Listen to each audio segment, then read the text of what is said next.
Chapter 982. The blood on Benigia's body did not belong to her.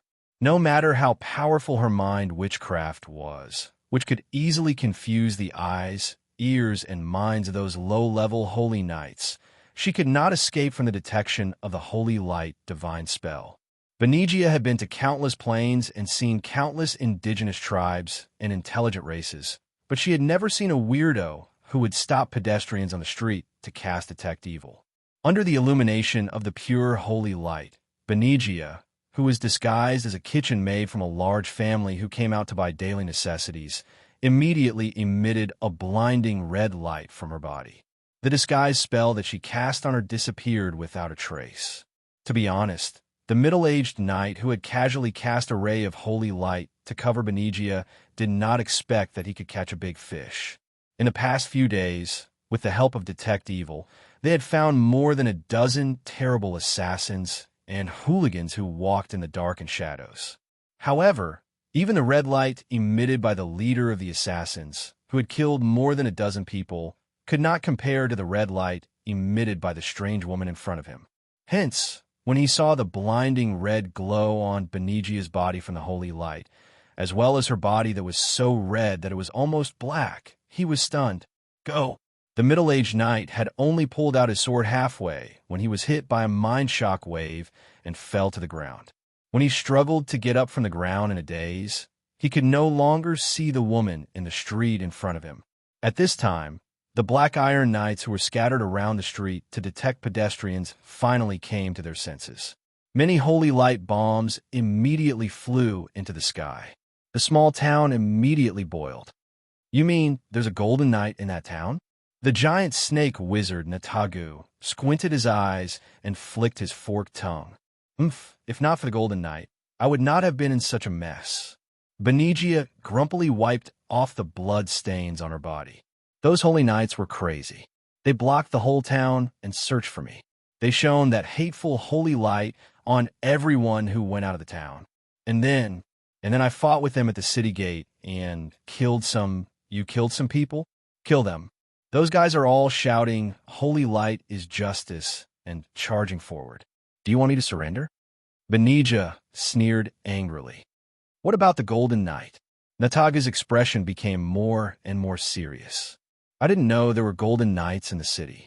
I killed a few kids and planned to escape, but I was stopped by 2 golden knights. Then I thought of a way to escape and ran back." Nataga's green snake eyes suddenly shrank, and his tone became colder.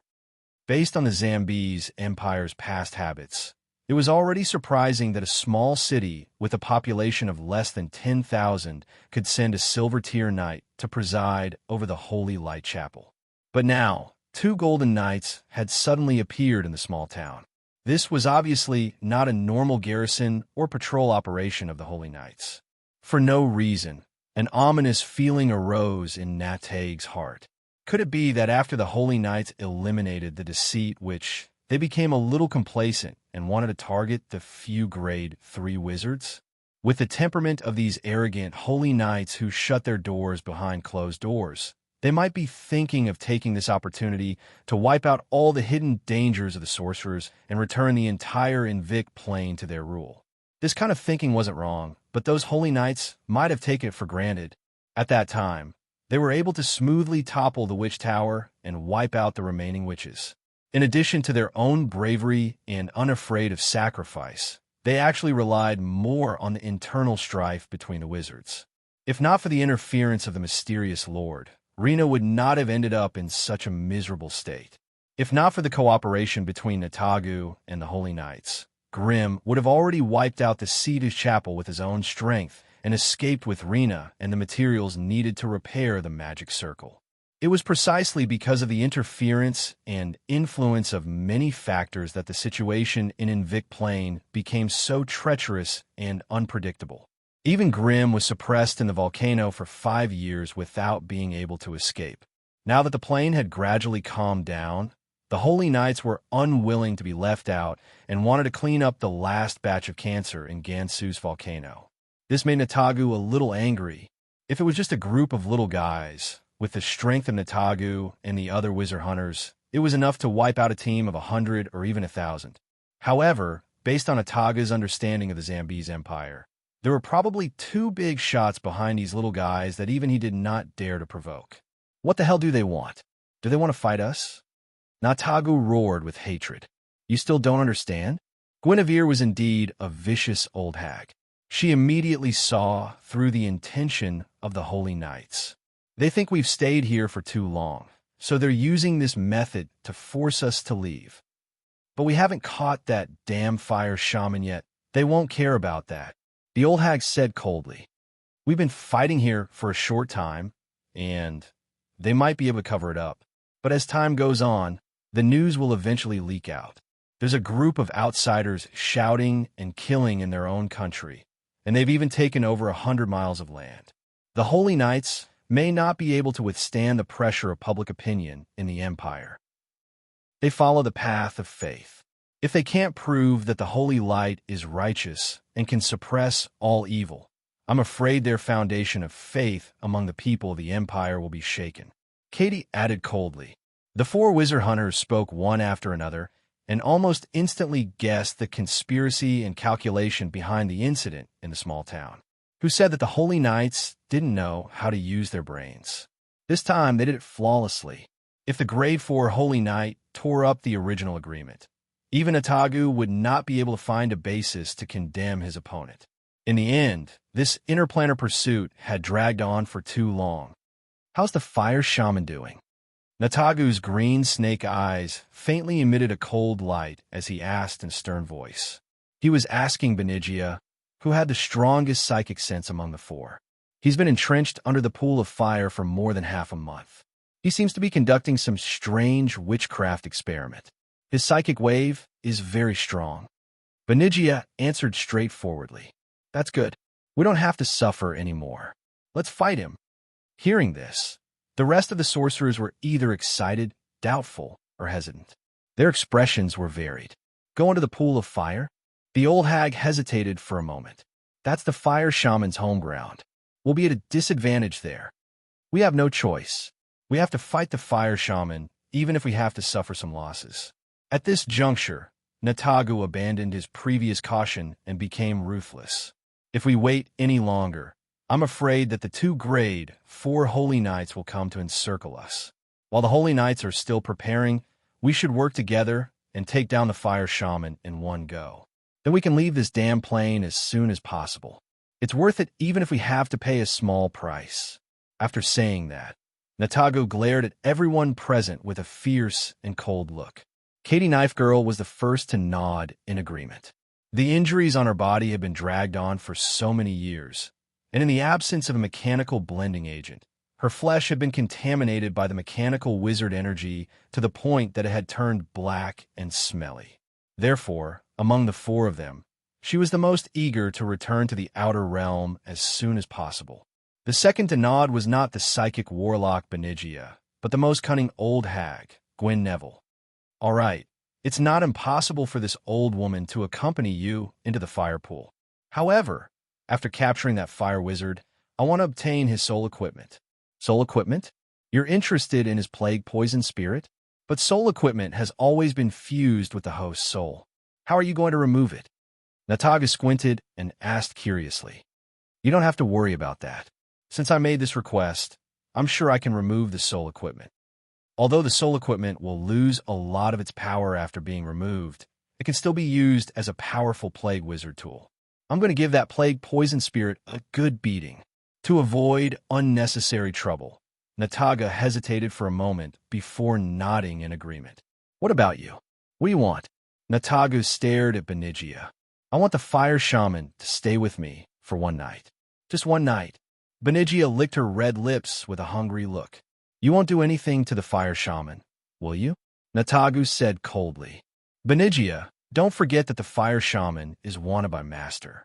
If we send him to the Lord and he dies, our mission rewards will be halved. Master only said I want him alive. He didn't say I can't absorb his spiritual force. It won't be a problem for me to absorb a bit of his spiritual force, right? Benigia smiled and said, Don't worry, I won't kill him.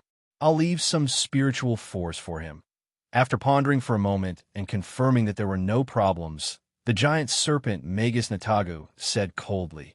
Then I'll take his rank 3 metal puppet. It seems like a good fellow. Venomous, Witch, and Benigia secretly despised the shamelessness of Natagu. But since they each had their own needs, they couldn't compete with Natagu for the powerful metal puppet. The distribution of the spoils was linked to their strength. Since Katie was the weakest among them, she naturally didn't have the qualifications to compete with them for the spoils. However, Katie was very familiar with the fire shaman. She didn't believe that the fire shaman would give up so easily. Therefore, she coldly looked at her companions, who were looking at her with a hint of joy and anticipation. She couldn't help but feel a burst of contempt. Chapter 983. Gansus Volcano. Beneath the lava pool. This was a lava cavern located deep within the crater of the volcano. Standing in front of the dark red transparent light barrier at the entrance of the cave, one could clearly see the thick and heavy magma sea rumbling and flowing in front of him. The tumbling and vibrating magma was still wrapped in volcanic rocks that had not completely melted, as well as some strange iron stones shining with a metallic luster. The elemental machinery was like a loyal hound that would never tire, guarding the entrance of the cave. The honeycomb-shaped holes on its head would occasionally flash with strange light waves of different colors, closely monitoring the surroundings. A series of detection light waves of completely different types, along with the fire traps in the lava pool, firmly guarded this abnormally crude lava cavern. Inside the cavern, Grim was lying on a stone bed with the soul gathering crystal placed on his chest. He was inhaling and exhaling in a strange manner. Grim's breathing rate was abnormally slow, only exhaling and exhaling 5 times per minute. He inhaled through his nose and exhaled through his mouth. Grim was exhaling and exhaling at a strange frequency. Every time he inhaled, the air in the cavern seemed to be instantly sucked dry by him, and one could vaguely hear the hissing sound of the air. When he opened his mouth and exhaled, a thin stream of scorching flames rushed out, scorching the cave wall above the stone bed until it was charred black. Regardless of whether he was inhaling or exhaling, there were faint sounds of wind and thunder in the cavern, as if a terrifying fire dragon was lying there, snoring loudly. While Grim was deep in meditation, his spiritual sea vaguely connected with the soul-gathering crystal in front of his chest, and a stream of energy slowly flowed into it, nourishing and strengthening his spiritual world. To be honest, even Grim did not expect that devouring the ownerless holy light and pure power of faith in the soul-gathering crystal would take him so much time, and there were even unexpected twists and turns. The ownerless holy light contained in the soul-gathering crystal had long melted the soul of the holy knight into pure and unconscious spiritual energy after such a long period of time. Therefore, Grim's split soul was like a tiger in a flock of sheep, devouring everything in its path. However, its actions had inadvertently awakened the pure holy light left behind by the Tier 3 Golden Knight. The greatest characteristic of the holy light that the holy knights worshipped and believed in was tolerance, which was also the purification that they kept repeating. After an ordinary holy knight died, his soul would be placed in the last wisp of pure holy light. Logically speaking, it should be traced back to its origin and reintegrated into the plane system. However, after they were intercepted by Grim, they were left aimlessly in the soul-gathering crystal. The souls of the other holy knights had been purified by the holy light of the host, but the soul of the grade 3 Golden Knight was worthy of his rank. It actually withstood the purification of the holy light and preserved part of its consciousness. If not for the stimulation from Grim's soul, this part of his consciousness might never have awakened. It would have slowly lost its power over time and would eventually be completely dissolved by the holy light. However, the appearance of Grim's soul had stimulated the will to fight and survive in his remaining consciousness. The awakened Golden Knight's soul had lost most of its memories and consciousness, so it instinctively launched a counterattack against Grim's soul. And so, a different kind of battle broke out in the fist-sized soul-gathering crystal. With the tenacity of a grade 3 Golden Knight's soul, even if it had lost most of its power, it was still not something that Grimm's soul could fight against. Hence, the only thing Grimm's soul could do was to chase and run. In order to help the soul fight against the Golden Knight's soul, Grimm had no choice but to personally participate in the battle. With the guidance of the AI chip, he dodged the pursuit of the other party while frantically devouring the ownerless holy light and the purest spiritual energy. After 5 years of twists and turns, he had finally grown up and defeated the Golden Knight's soul, turning it into his own spiritual energy. And today, it was time for Grimm to reap the fruits of his labor. As he established a spiritual channel with the soul, the other party also took the opportunity to transfer pure spiritual energy to Grimm. Under the monitoring and detection of the AI chip, Grimm's spiritual force, which had not moved for 5 years, finally experienced a sudden surge. 32, 33, 34, 35. With the continuous growth of his spiritual force, Grimm's body, which was lying on the stone bed, surged with a powerful spiritual pressure. Dense fire elemental energy automatically gathered around him, turning into invisible flames that began to burn wildly. Without a sound, the molten cavern turned into a formless sea of fire. Everything began to melt under the terrifying flames. Even a Tier 3 elemental magic machine had no choice but to conjure up an energy field to isolate the invisible flames. The invisible flames licked at the invisible energy field, silently extinguishing the magic energy on it. Even the elemental equipment could feel the rapid loss of energy. If not for the miniature magic furnace supporting the elemental equipment, other magi would not have been able to survive in the transparent flames. This was obviously a high-grade elemental spell, Submerged Magic. Submerged Magic.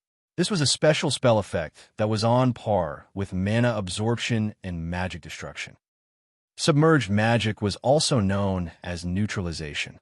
It could use magic energy of the same level to submerge the opponent's magic energy. Mana absorption was not so much an effective spell, but rather an innate ability of a certain race. It allowed the recipient to absorb a portion of the attack's magic energy and convert it into their own power. Magic destruction was the use of special battle techniques or spells to break through the opponent's magic defenses. The Holy Light slash of a paladin was a combination of the power of Holy Light, which allowed it to break both magic and magic. Now, with the increase in his spiritual force, Grimm's creature rank had also jumped from primary to high, and it was still rising. When the spirit gathering crystal shattered into countless crystal shards, Grimm's spiritual force finally stopped at 37 points. This number was still within the range of a high-grade grade 3 Magus. However, if the Flame Set and Sodden's Divine Ring were taken into account, Grimm's spiritual force might not be any weaker than a peak grade 3 Magus. Just as Grimm was immersed in the feeling of invincibility brought about by the increase in his spiritual force, he sensed and scanned the surroundings of the lava pool. The flaming traps that were set up there were triggered one after another.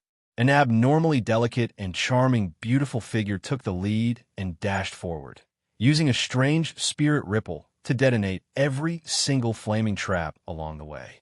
Behind her, 3 familiar figures were also charging towards the molten cavern. The enemy has taken the initiative to attack? Could it be that something strange had happened outside?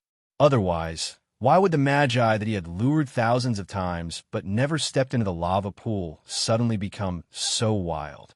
With a trace of confusion, Grimm slowly opened his eyes. The moment he opened his eyes that were burning with golden flames, his golden, burly body sucked in every trace of fire in the cavern like a whale sucking in water. In an instant, the fire in the molten cavern dissipated, and the temperature became much warmer. Grimm felt a sense of fullness that he had never felt before. His powerful spiritual force blended with the dense fire elemental energy outside the cavern, giving him a strange feeling of becoming one with the world. He could vaguely hear the sound of the laws of heaven and earth operating, and the law of fire that he had yearned for was right in front of him. However, when he reached out to touch it, he was blocked by an invisible barrier, unable to touch it at all. Just as Grimm was about to burst into flames and burn through the barrier, the elemental equipment guarding the molten cavern sent him an emergency warning.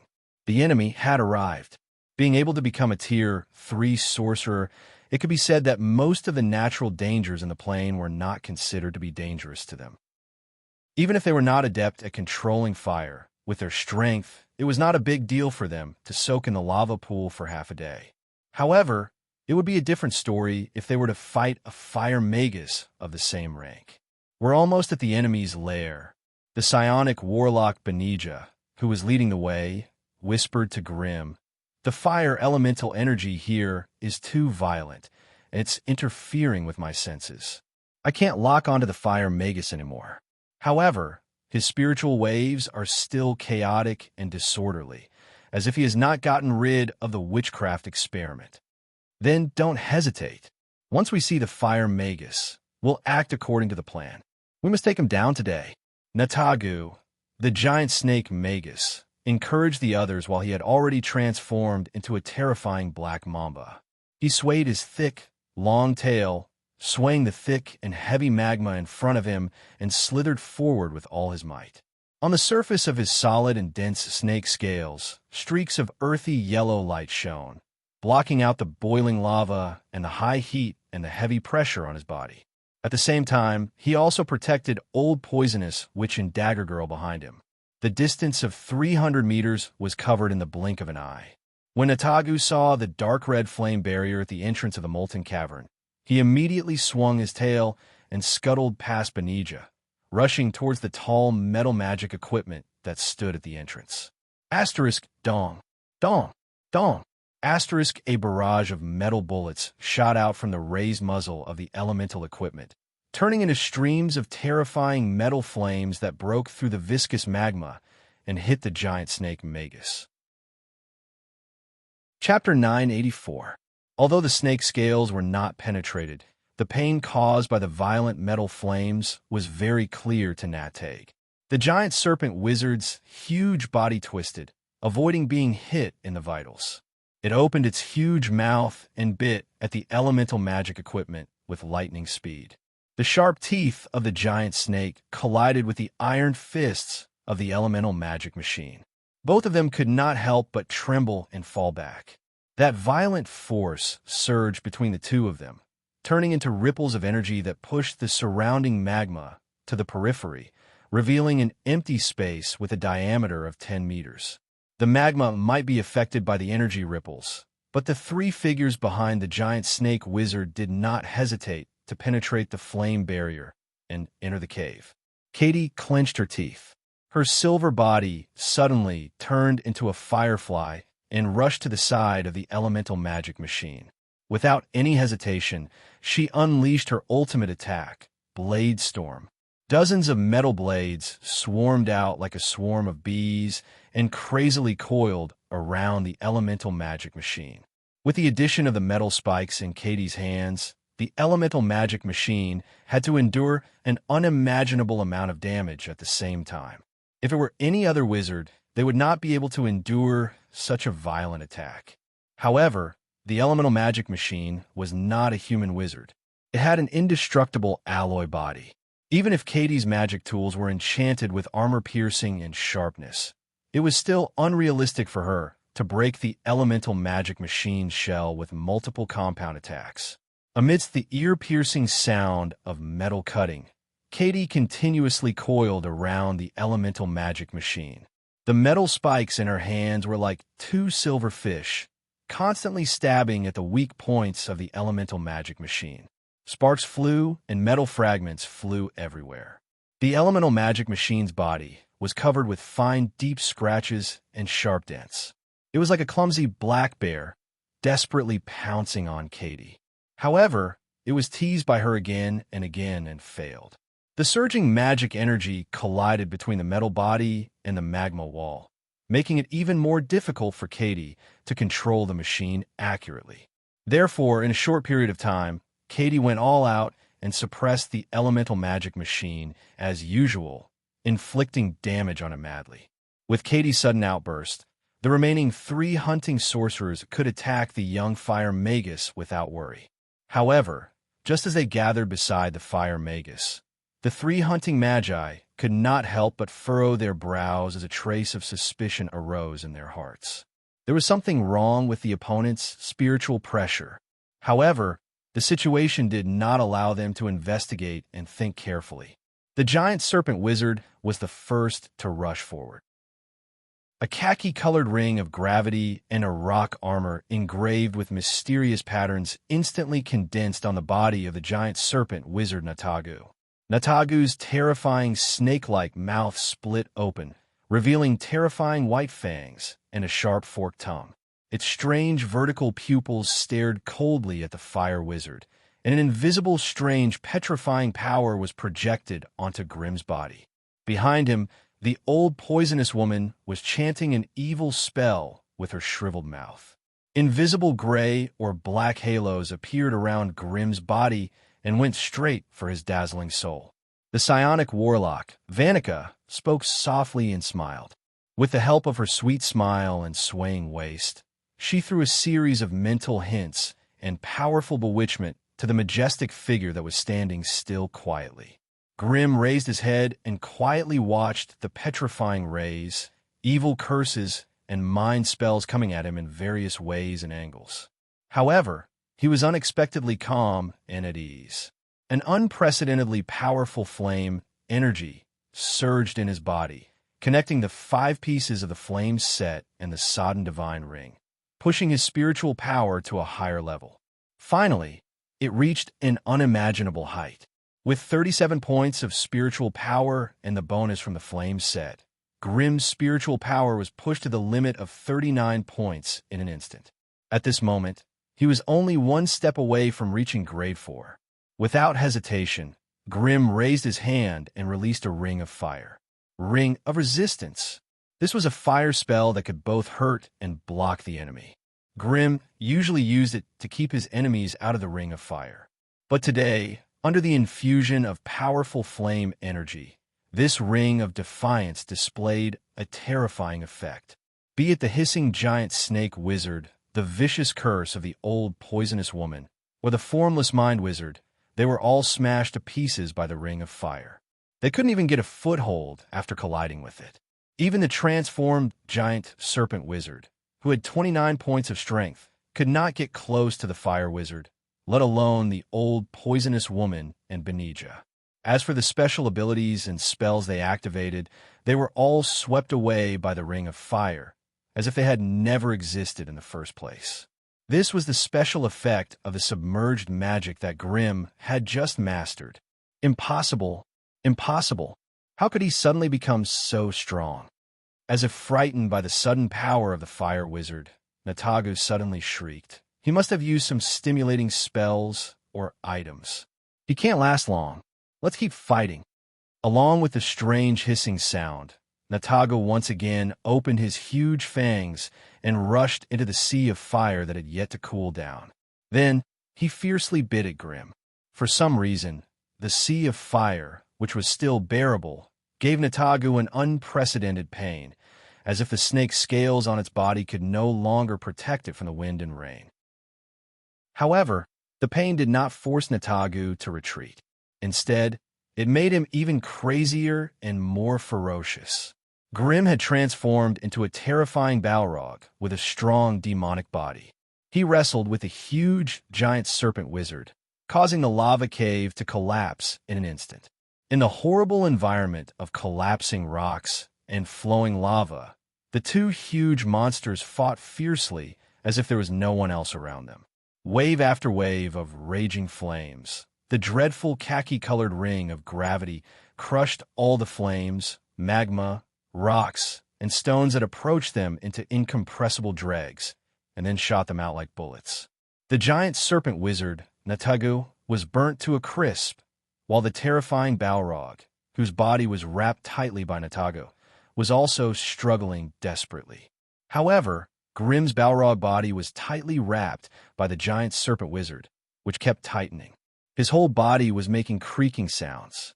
Grimm, who was also furious, rushed into the depths of the lava pool with the giant serpent wizard with a flame leap. There, he summoned one violent fire spell after another. Since he had low-level fire immunity, these fire spells were much less harmful to him than to the giant serpent wizard.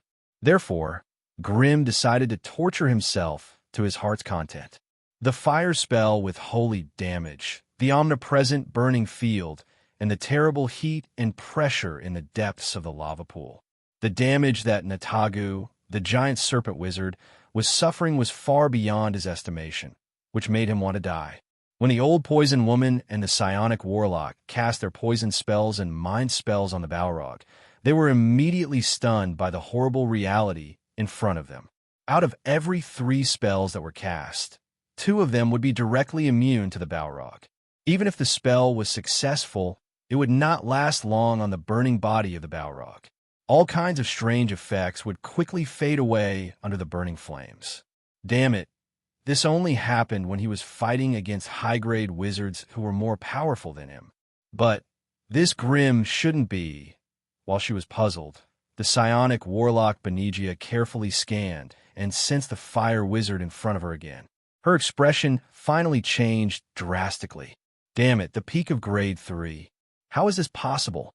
Compared to the poison spell of the old poison woman, Benigia's mind spell relied more on the suppression of mental strength. In front of wizards who were not as powerful as her, Benigia's mind spell was invisible and could not be resisted at all. However, in front of wizards who were much more powerful than her, the chances of her mind spell being immune or failing would increase exponentially. How'd he do it? Was it really like what Nataga said? Did he rely on some kind of spell or some strange item? How long could he love him in this state? A series of questions rose in Benigia's heart. For the first time, she could not help but secretly consider the possibility of losing the battle. However, the situation was 3 against 1. As long as they could endure until the fire wizard's mental strength began to decline, they still had a high chance of winning. Although she was a little uneasy, Benigia did not slack off and crazily poured one after another mind spell after another on the body of the Balrog. Soul Stab, Soul Ash, Soul Blast, Frenzied, Chaotic Consciousness. One dangerous and powerful mind spell after another was applied on the body of the Balrog, causing his movements to become stiff from time to time while he was fighting the giant snake. Every time he paused or became confused, it would give the giant snake the perfect opportunity to attack. Whether it was the bite of the snake's fangs, the whip of the long tail, or the eyes of petrification, they all brought indescribable damage to the Balrog. The old poison woman was still hiding on the periphery of the battlefield, sneering sinisterly as she sprinkled poison or plague on the Balrog. From time to time, she would shoot acid arrows or rotting balls to penetrate the body of the enemy and use her poison spell directly on the internal organs. Unfortunately, the harsh environment greatly restricted the use of the old poison woman's poison spell. The terrifying poison that had fought so fiercely with the plague poison spirit could not even get close to the tall body of the Balrog before it was burned to nothingness. Finally, she managed to poison the Balrog, but before it could invade the internal organs, it was purified by a strange holy light. Holy light? Since when did the fire wizard master the power of holy light? Chapter 985. The battle was short but fierce. In just a quarter of an hour, the giant serpent wizard Itagu could not hold on any longer. The environment, the enemy's witchcraft, and the terrifying flames that were constantly burning his flesh and bones were all causing him great harm. The snake's scales on the surface of his body had been burnt red and crispy, and most of the flesh underneath had been scorched and carbonized. Every time the giant serpent and the terrible Balrog tangled and bit each other, the scales and carbonized flesh on the serpent's body would fall off. After Ntagu turned into a black mamba serpent, he had the support of a powerful earth elemental aura, powerful sound wave witchcraft, and terrifying eyes of petrification. But at this moment, when the terrible Balrog grabbed him by the neck with one hand and punched the serpent's head with the other, he still had the illusion that his body would burst apart and he would die in the next moment. While the serpent's head was being punched, the thousands of exposed wounds on the giant serpent wizard's body were wriggling like countless worms, trying to repair the damaged body. His flesh was growing crazily, trying to cover the missing parts. But all his efforts were in vain in the fierce fire. As soon as the new flesh grew out, it quickly turned black and carbonized. This constant pain was the main reason why Natagu was close to madness. This was too King painful. The giant serpent wizard, who had lost his mind due to the pain, had forgotten everything. He only knew how to use all his means to inflict the same damage on the enemy with the most ferocious attacks. The serpent's head was pinned down and could not bite the enemy. The terrifying eyes of petrification shot out two gray rays, madly sweeping everything around. Even the viscous and heavy magma would instantly solidify and turn into gray rocks when it encountered the petrification ray. The two witches on the periphery were trying their best to attack Grimm while dodging the petrification ray that Natagu had lost control of. The scene was very chaotic. The giant serpent Magus' thick, long, and sturdy body coiled around the terrifying Balrog in a frenzy. Despite the terrifyingly hot flames spewing out of its body, the giant serpent Magus did not let up in the slightest. Moreover, as Natagu went crazy, his thick snake body became tighter and tighter, causing the flame demon's body to creak as if he was going to grind it into minced meat. On the other hand, his long snake tail had even transformed into numerous whip images that lashed madly at the back of the flame demon that was covered in spikes. Even if it was cut to the point that it was drenched in blood and badly mangled, it didn't stop at all. The two colossal creatures rolled and tore at each other in the depths of the magma. Terrifying energy ripples spread out layer by layer. Wherever it passed, the rocks collapsed, the mountain trembled, and the magma pool boiled and roared. The powerful shockwave pushed the liquid magma out, crazily gushing out of the mouth of the volcano. Looking down from a height of 10,000 meters, Mount Gansus was currently boiling. Half of the towering mouth of the volcano was missing. Surging scarlet magma gushed out of the ground and rushed down the rugged slope. The huge mountain was shattered everywhere, and a terrifyingly hot airflow gushed out from the inside, completely heating up the whole area. Even people who were 20 to 30 kilometers away from Mount Gansus could feel the scorching aura rushing towards them. At this moment, Mount Gansus had already turned into a fiercely burning torch, dyeing most of the sky a shocking fiery red. Thick black smoke billowed up, and huge flaming stones that were still burning were spewed out along with the terrifying flow of flames, turning into fiery meteors that streaked across the sky. Wherever they landed, the place would turn into a terrifying sea of fire. A team that had been ordered to quickly rush to Mount Gansus stopped at the edge of a sea of fire. A group of holy knights with bright armor and calm aura were desperately trying to calm their war horses, but they still could not get them to take a step forward. Looking at the terrifying volcano that had turned into a pillar of fire in the distance, looking at the terrifying scene that seemed like the end of the world, all of the holy knights were overwhelmed with shock. Their gazes finally revealed an unconcealable fear as they looked at the volcano. Is this the power of the sorcerers?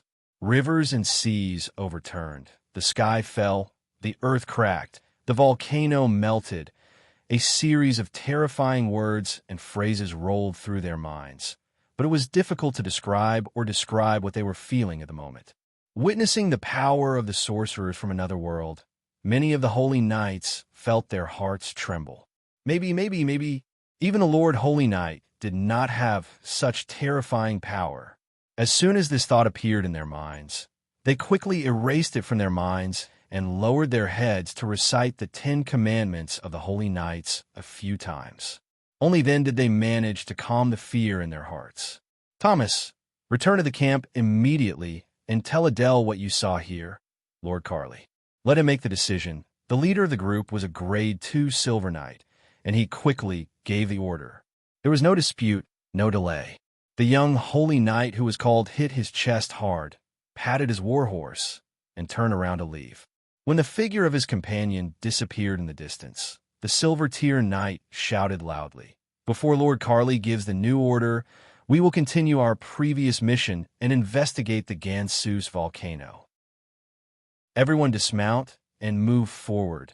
Immediately, following his order, the team of 9 people, led by a Grade 2 Silver Knight and the rest of the Black Iron Knights, dismounted their warhorses and galloped towards the direction where they came from.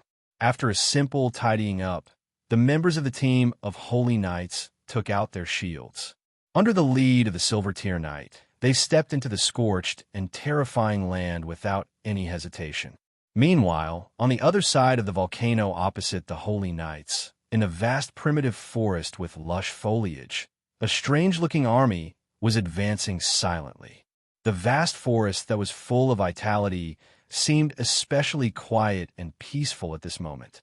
All the creatures in the forest, be they herbivores, carnivores, predators, or prey, were hiding in their nests like little beasts that had met their natural enemy, curling up into a ball and shivering in fear.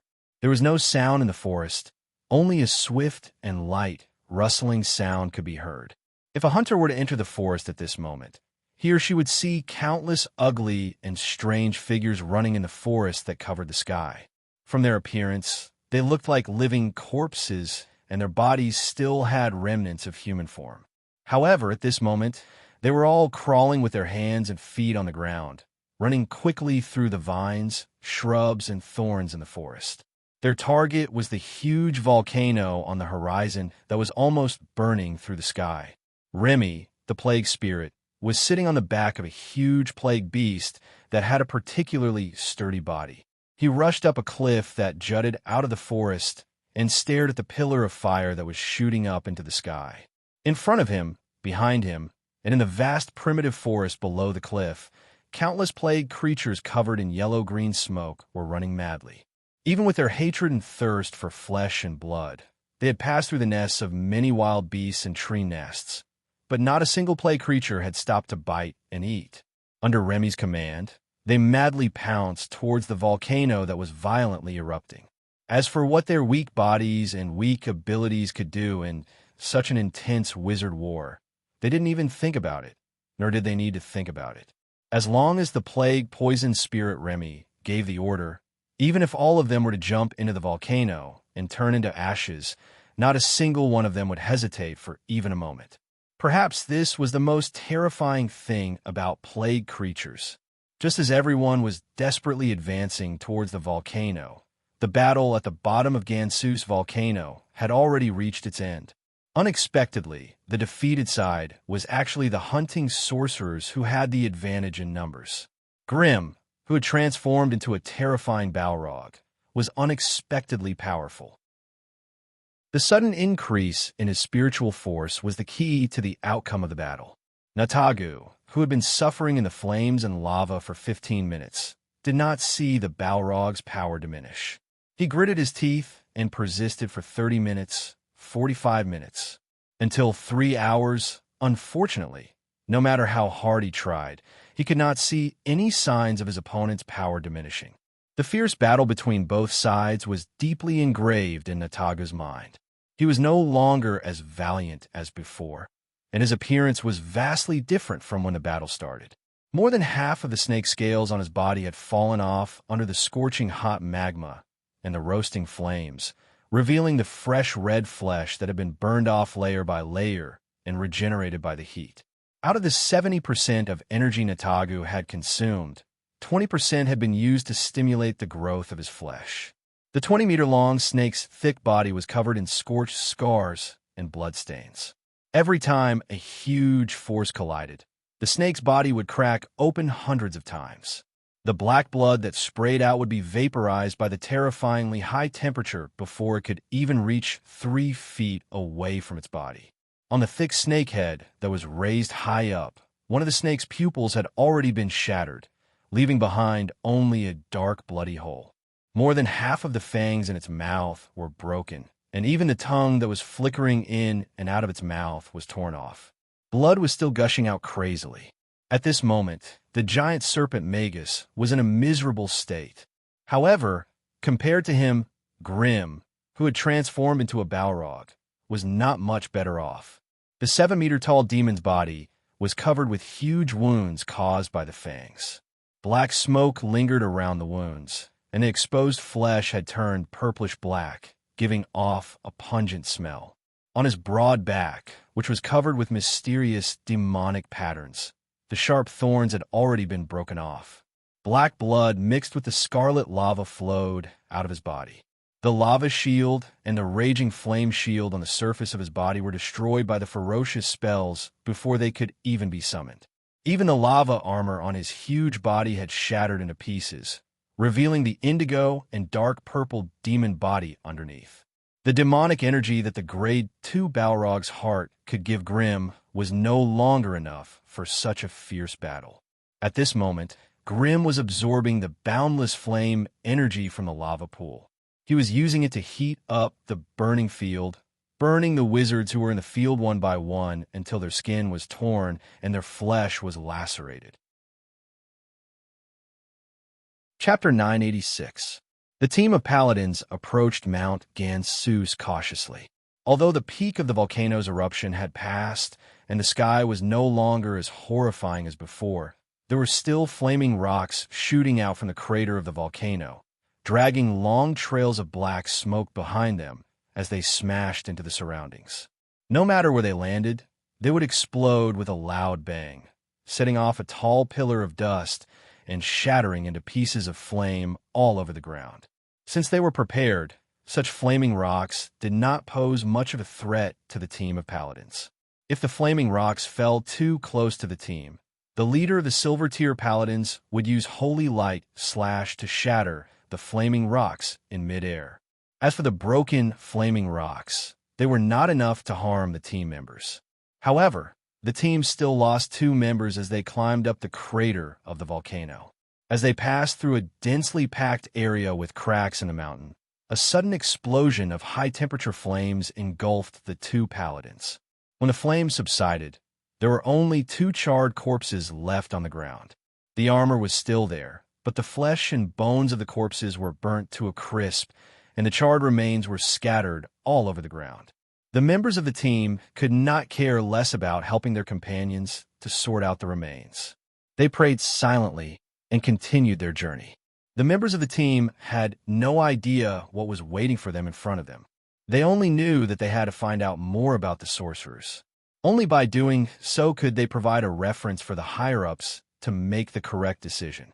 However, when they climbed halfway up the volcano, the mountain beneath them began to shake and shake violently.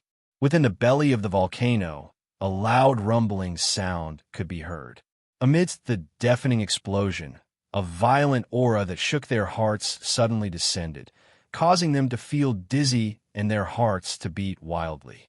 Their legs trembled so much that they could barely stand. Dragon's might. It's dragon's might.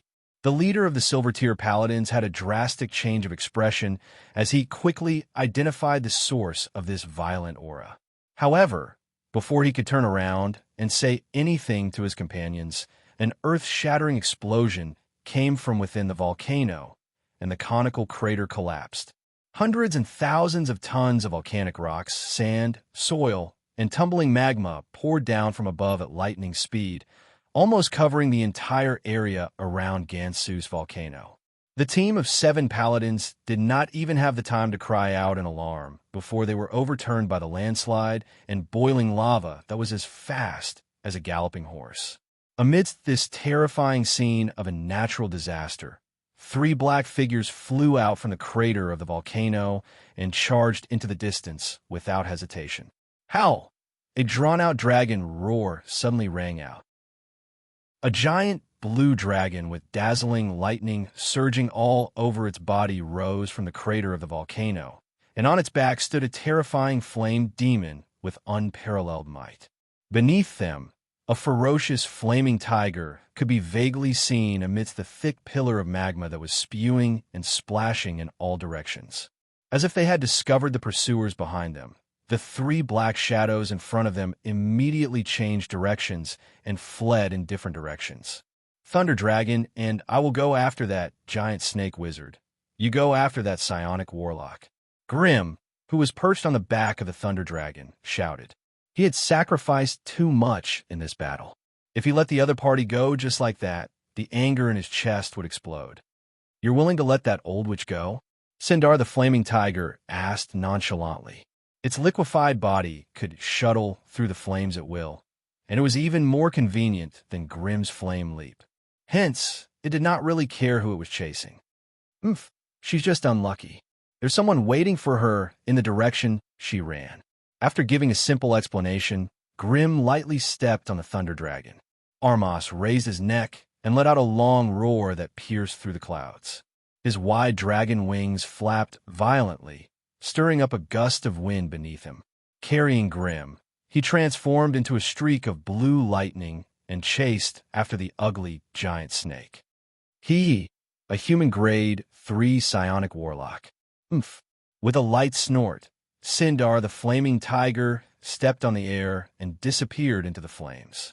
Half a mile away, in a field of fire, Sindar silently emerged. He raised his head and glanced at the witch who was still flying above the forest 3 miles away. His body sank and disappeared again without a trace. The psionic warlock Benia flew at high speed in a panic. As she flew, she frantically cast Nimbus Wings Fly and Vision Evasion on herself. Halfway through her flight, she suddenly felt an unbearably hot and violent aura surging into her heart. She immediately knew that something was wrong. Looking back, she did not find any enemies chasing after her. However, the lingering premonition of danger made her tremble with fear. Without hesitation, Benia dived into the forest below her. She took out a bottle of purple potion from her waist pouch and poured it into her mouth. Then, she strangely transformed into a palm-sized gray mole. She stood up and looked around. Only when she did not find any enemies did she carefully burrow into the thick bushes. After a moment, Sindar the flaming tiger silently jumped down from the surrounding tall, ancient trees. He raised his nose and gently sniffed the remaining aura in the air. Psionic warlocks might not be powerful in other aspects, but their camouflage and concealment skills were absolutely top-notch. Coupled with the layers of psionic witchcraft, as long as the enemy did not use their eyes or mind to lock on her body, ordinary detection and prophecy spells could easily be diverted to other places by her psionic suggestion. But how could the flaming tiger be compared to other creatures? It might not be able to smell the scent of a psionic warlock, nor could it smell the aura of psionic witchcraft, but the flame energy in Benia's body that had not yet dispersed in time could not hide from its powerful senses. The flaming tiger followed the flame aura and turned left and right in the forest. He ran intermittently for 2 or 3 miles before he stopped in front of a tall, ancient tree. He stepped on the air with his right foot, and a bright yellow flame swept out, burning the thick rotten branches and fallen leaves under the ancient tree, revealing a fist-sized hole in the ground. Sindar the flaming tiger snorted coldly. It opened its mouth wide in front of the hole and spat out a stream of high-temperature flames. The terrifying flames flowed everywhere in the zigzagging underground passageway, and from time to time, a blast of air would burst out from somewhere within 100 meters of it. Flaming Tiger heard it very clearly. Immediately, a mournful and shrill scream came from somewhere underground. A moment later, Benia, who had turned into a mole, ran out of a hole with her body charred black. Before she could cast another spell to disguise herself, a flaming tiger's claw the size of a wash basin pressed her into the soil. Benia raised her head in shock, and what she saw was the mouth of a tiger that had suddenly enlarged. The plague-poisoned spirit, Remy, who was leading the Plague Legion into the volcanic area, suddenly patted the giant beast he was riding and stopped in his tracks. After silently sensing for a moment, it soon received a message from Grimm. That old hag is coming this way? Remy's dark green face immediately showed a hint of a malicious sneer. He pursed his lips slightly, and the Plague Legion slightly changed their direction, running toward a certain place in the forest. Beside a stream in the forest, the Plague Legion led by Remy happened to encounter the old poisonous woman who was riding a flying broom and shuttling quickly through the dense forest. In order to avoid being tracked by the enemy, The old hag did not dare to fly too high. Instead, she chose to fly at a lower altitude, weaving through the dense foliage of the forest. Although it was a little slower, it was more covert. To be honest, she kept looking back as she flew, completely unprepared to be intercepted from the front. When she saw the strange creatures leaping through the forest, and Remy sitting on the back of a grade 2 giant beast, the old hag's ugly and disgusting face became even more unsightly. She threw bottle after bottle of potions, which turned into strange-looking poisonous wizard beasts. Most of them were grade 2, and one was a grade 3 swamp lizard. Remy didn't care about such an enemy.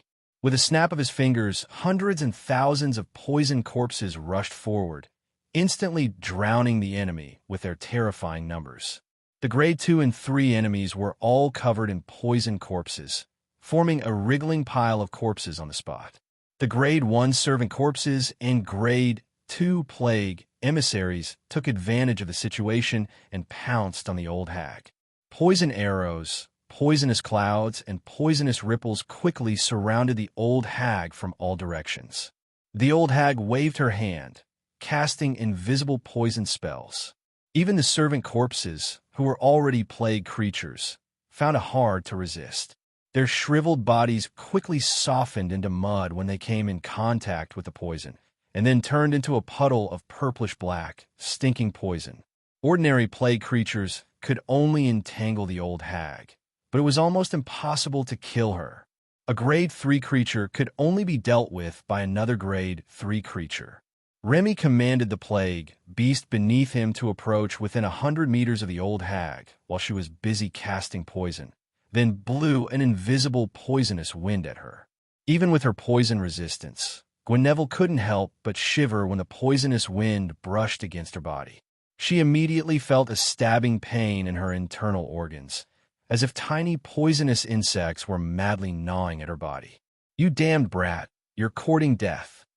The old hag screamed shrilly, purplish-black blood flowing from her eyes, ears, mouth, and nose. Borrowing the sudden increase in mental strength from her screams, an invisible poison began to spread throughout Remy's body.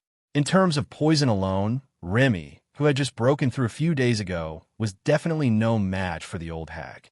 But facing the old hag's mutually destructive method, the plague spirit Remy also screamed in a frenzy. As he screamed, the many plague corpses rushing to the battlefield fell to the ground one after another, the plague essence in their core mercilessly extracted by Remy. With the plague essence as a supplement, Remy managed to resist the strange poison spells of the old hag with great difficulty, injecting plague seeds into her body. Chapter 987. A resonant dragon roar resounded through the sky. The Type 3 Thunder Dragon, arms, flapped its wings and soared into the sky, looking down at the silhouettes streaking through the forest below. Its amber-like, dark green eyes stared at the fleeing silhouette at the end of its line of sight. After the long and cruel battle in the volcano, Natago had exhausted his bloodline power. He was forced to withdraw from his snake form and return to his human form. This unavoidably lowered part of his physique. In this way, the pain and injuries that he could endure in his snake form became unbearable after he transformed into his human form. Natago flew across the sky while bleeding profusely. His eyes, ears, mouth, and nose kept spurting purplish-black blood. His face was twisted and hideous. He looked miserable. However, he had no time to care about his image. All his attention was focused on escaping from the enemy behind him. His origin was severely damaged, and the legendary fire wizard chasing after him was not much better off. However, the fire wizard had a rank 3 dragon as a means of transportation, so he had the upper hand in this battle. Although he knew he wouldn't be able to escape a tier 3 dragon's pursuit, his body was on the brink of collapse, and he didn't have much concentration left. He couldn't muster the courage to turn around and fight his enemy. Damn it, this was just a cross-world hunting mission that he had accepted. Although he would suffer heavy losses if he failed the mission, it was still better than losing his life here. He was badly injured, and the fire wizard was also badly injured. Natago had nothing else to ask for. He only hoped that the fire wizard would stop chasing him and go back to heal his wounds before he could. With this simple thought in mind, Natago frantically swallowed all kinds of magic potions and fled for his life. Unfortunately, as a bloodline wizard who had mastered the giant snake transformation, agility was not Natago's forte. As such, just as he was beginning to despair, the Type 3 Thunder Dragon's beautiful figure finally caught up to him and arrived above him. Following a drawn-out dragon roar, Thunder Dragon Arms lowered his head and breathed out a series of short dragon breaths toward Natago, forcing him to move in an S-shaped pattern above the forest. With each dragon breath, Natago had to make a sharp turn, brushing against the edge of the violent thunderbolts and abruptly changing his direction.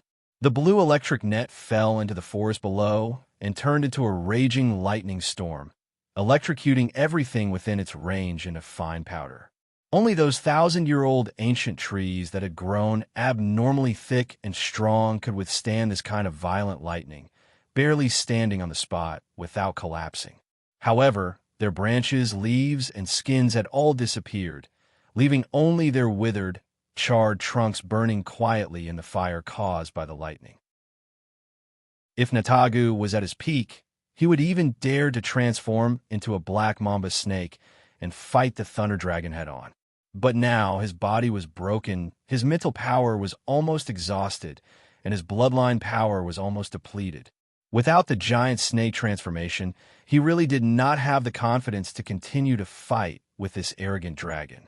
Therefore, even if he was being teased by the dragon breaths, Natago still did not want to turn around and fight with his life on the line.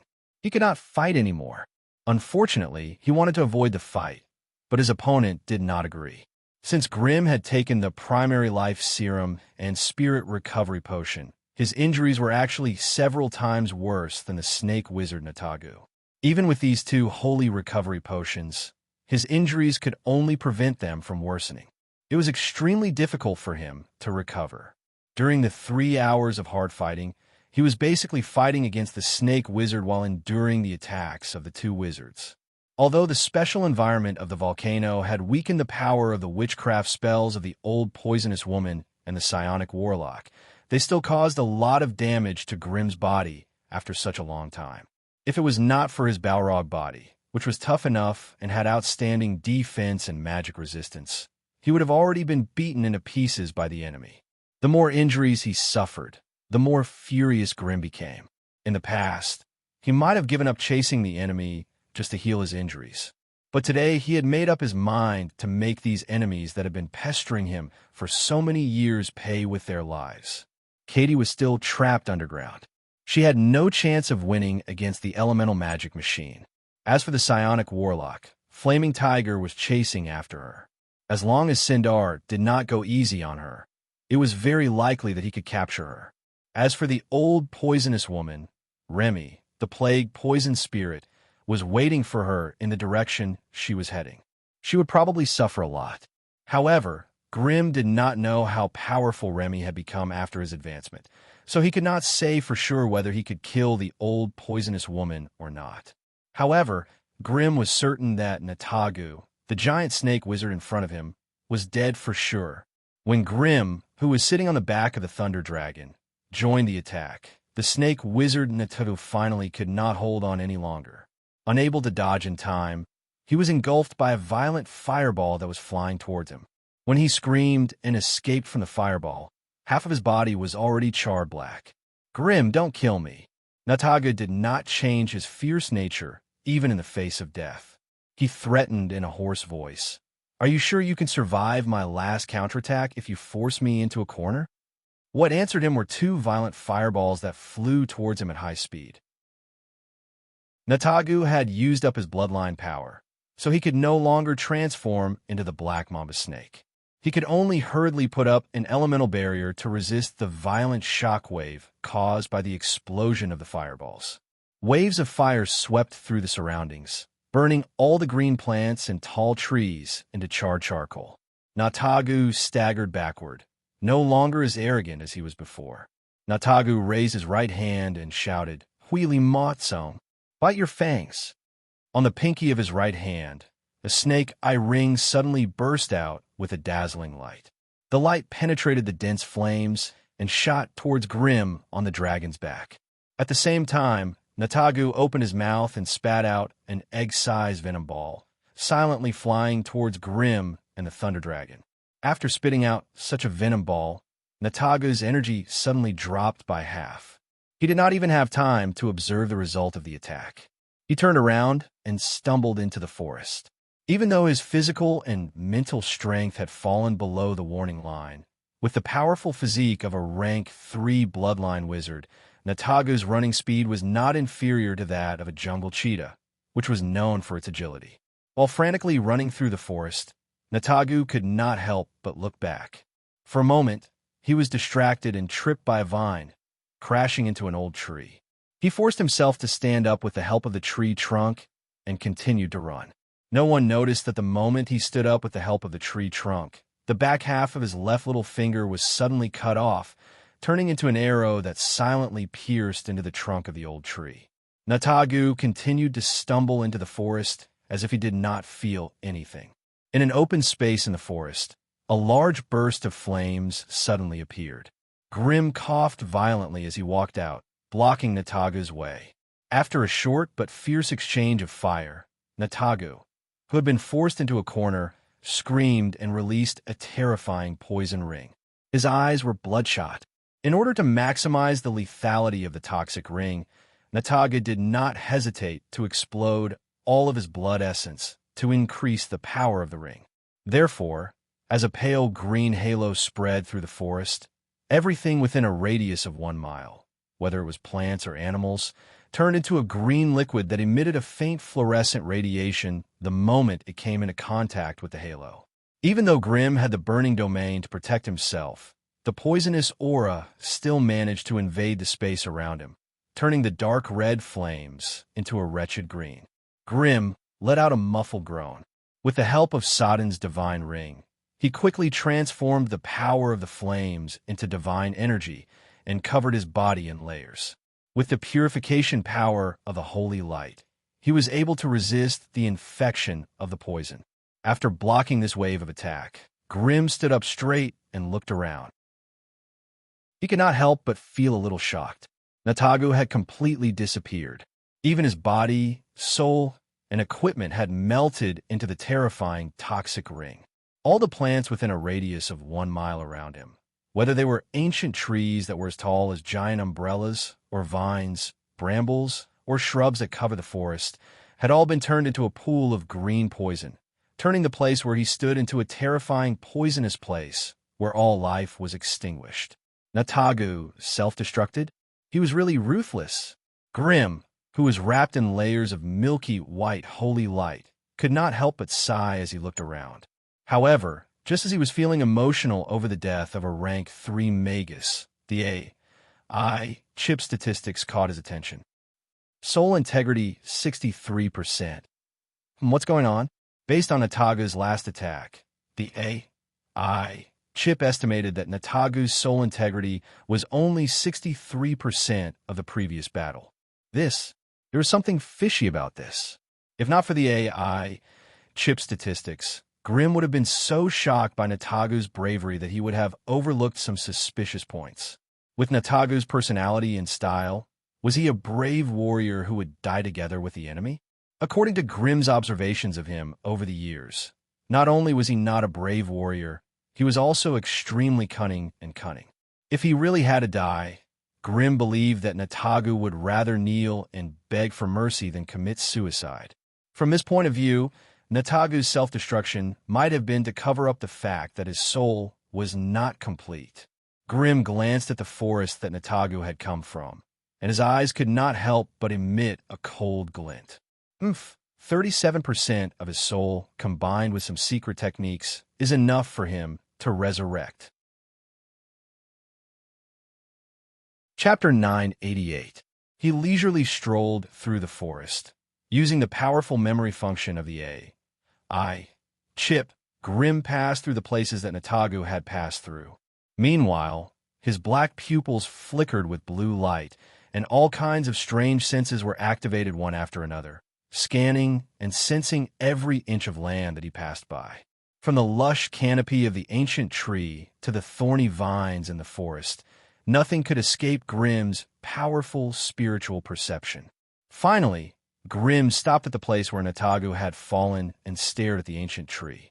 Regardless of whether it was elemental vision or energy scanning, he found a high-energy substance less than 10 centimeters in the trunk of the ancient tree.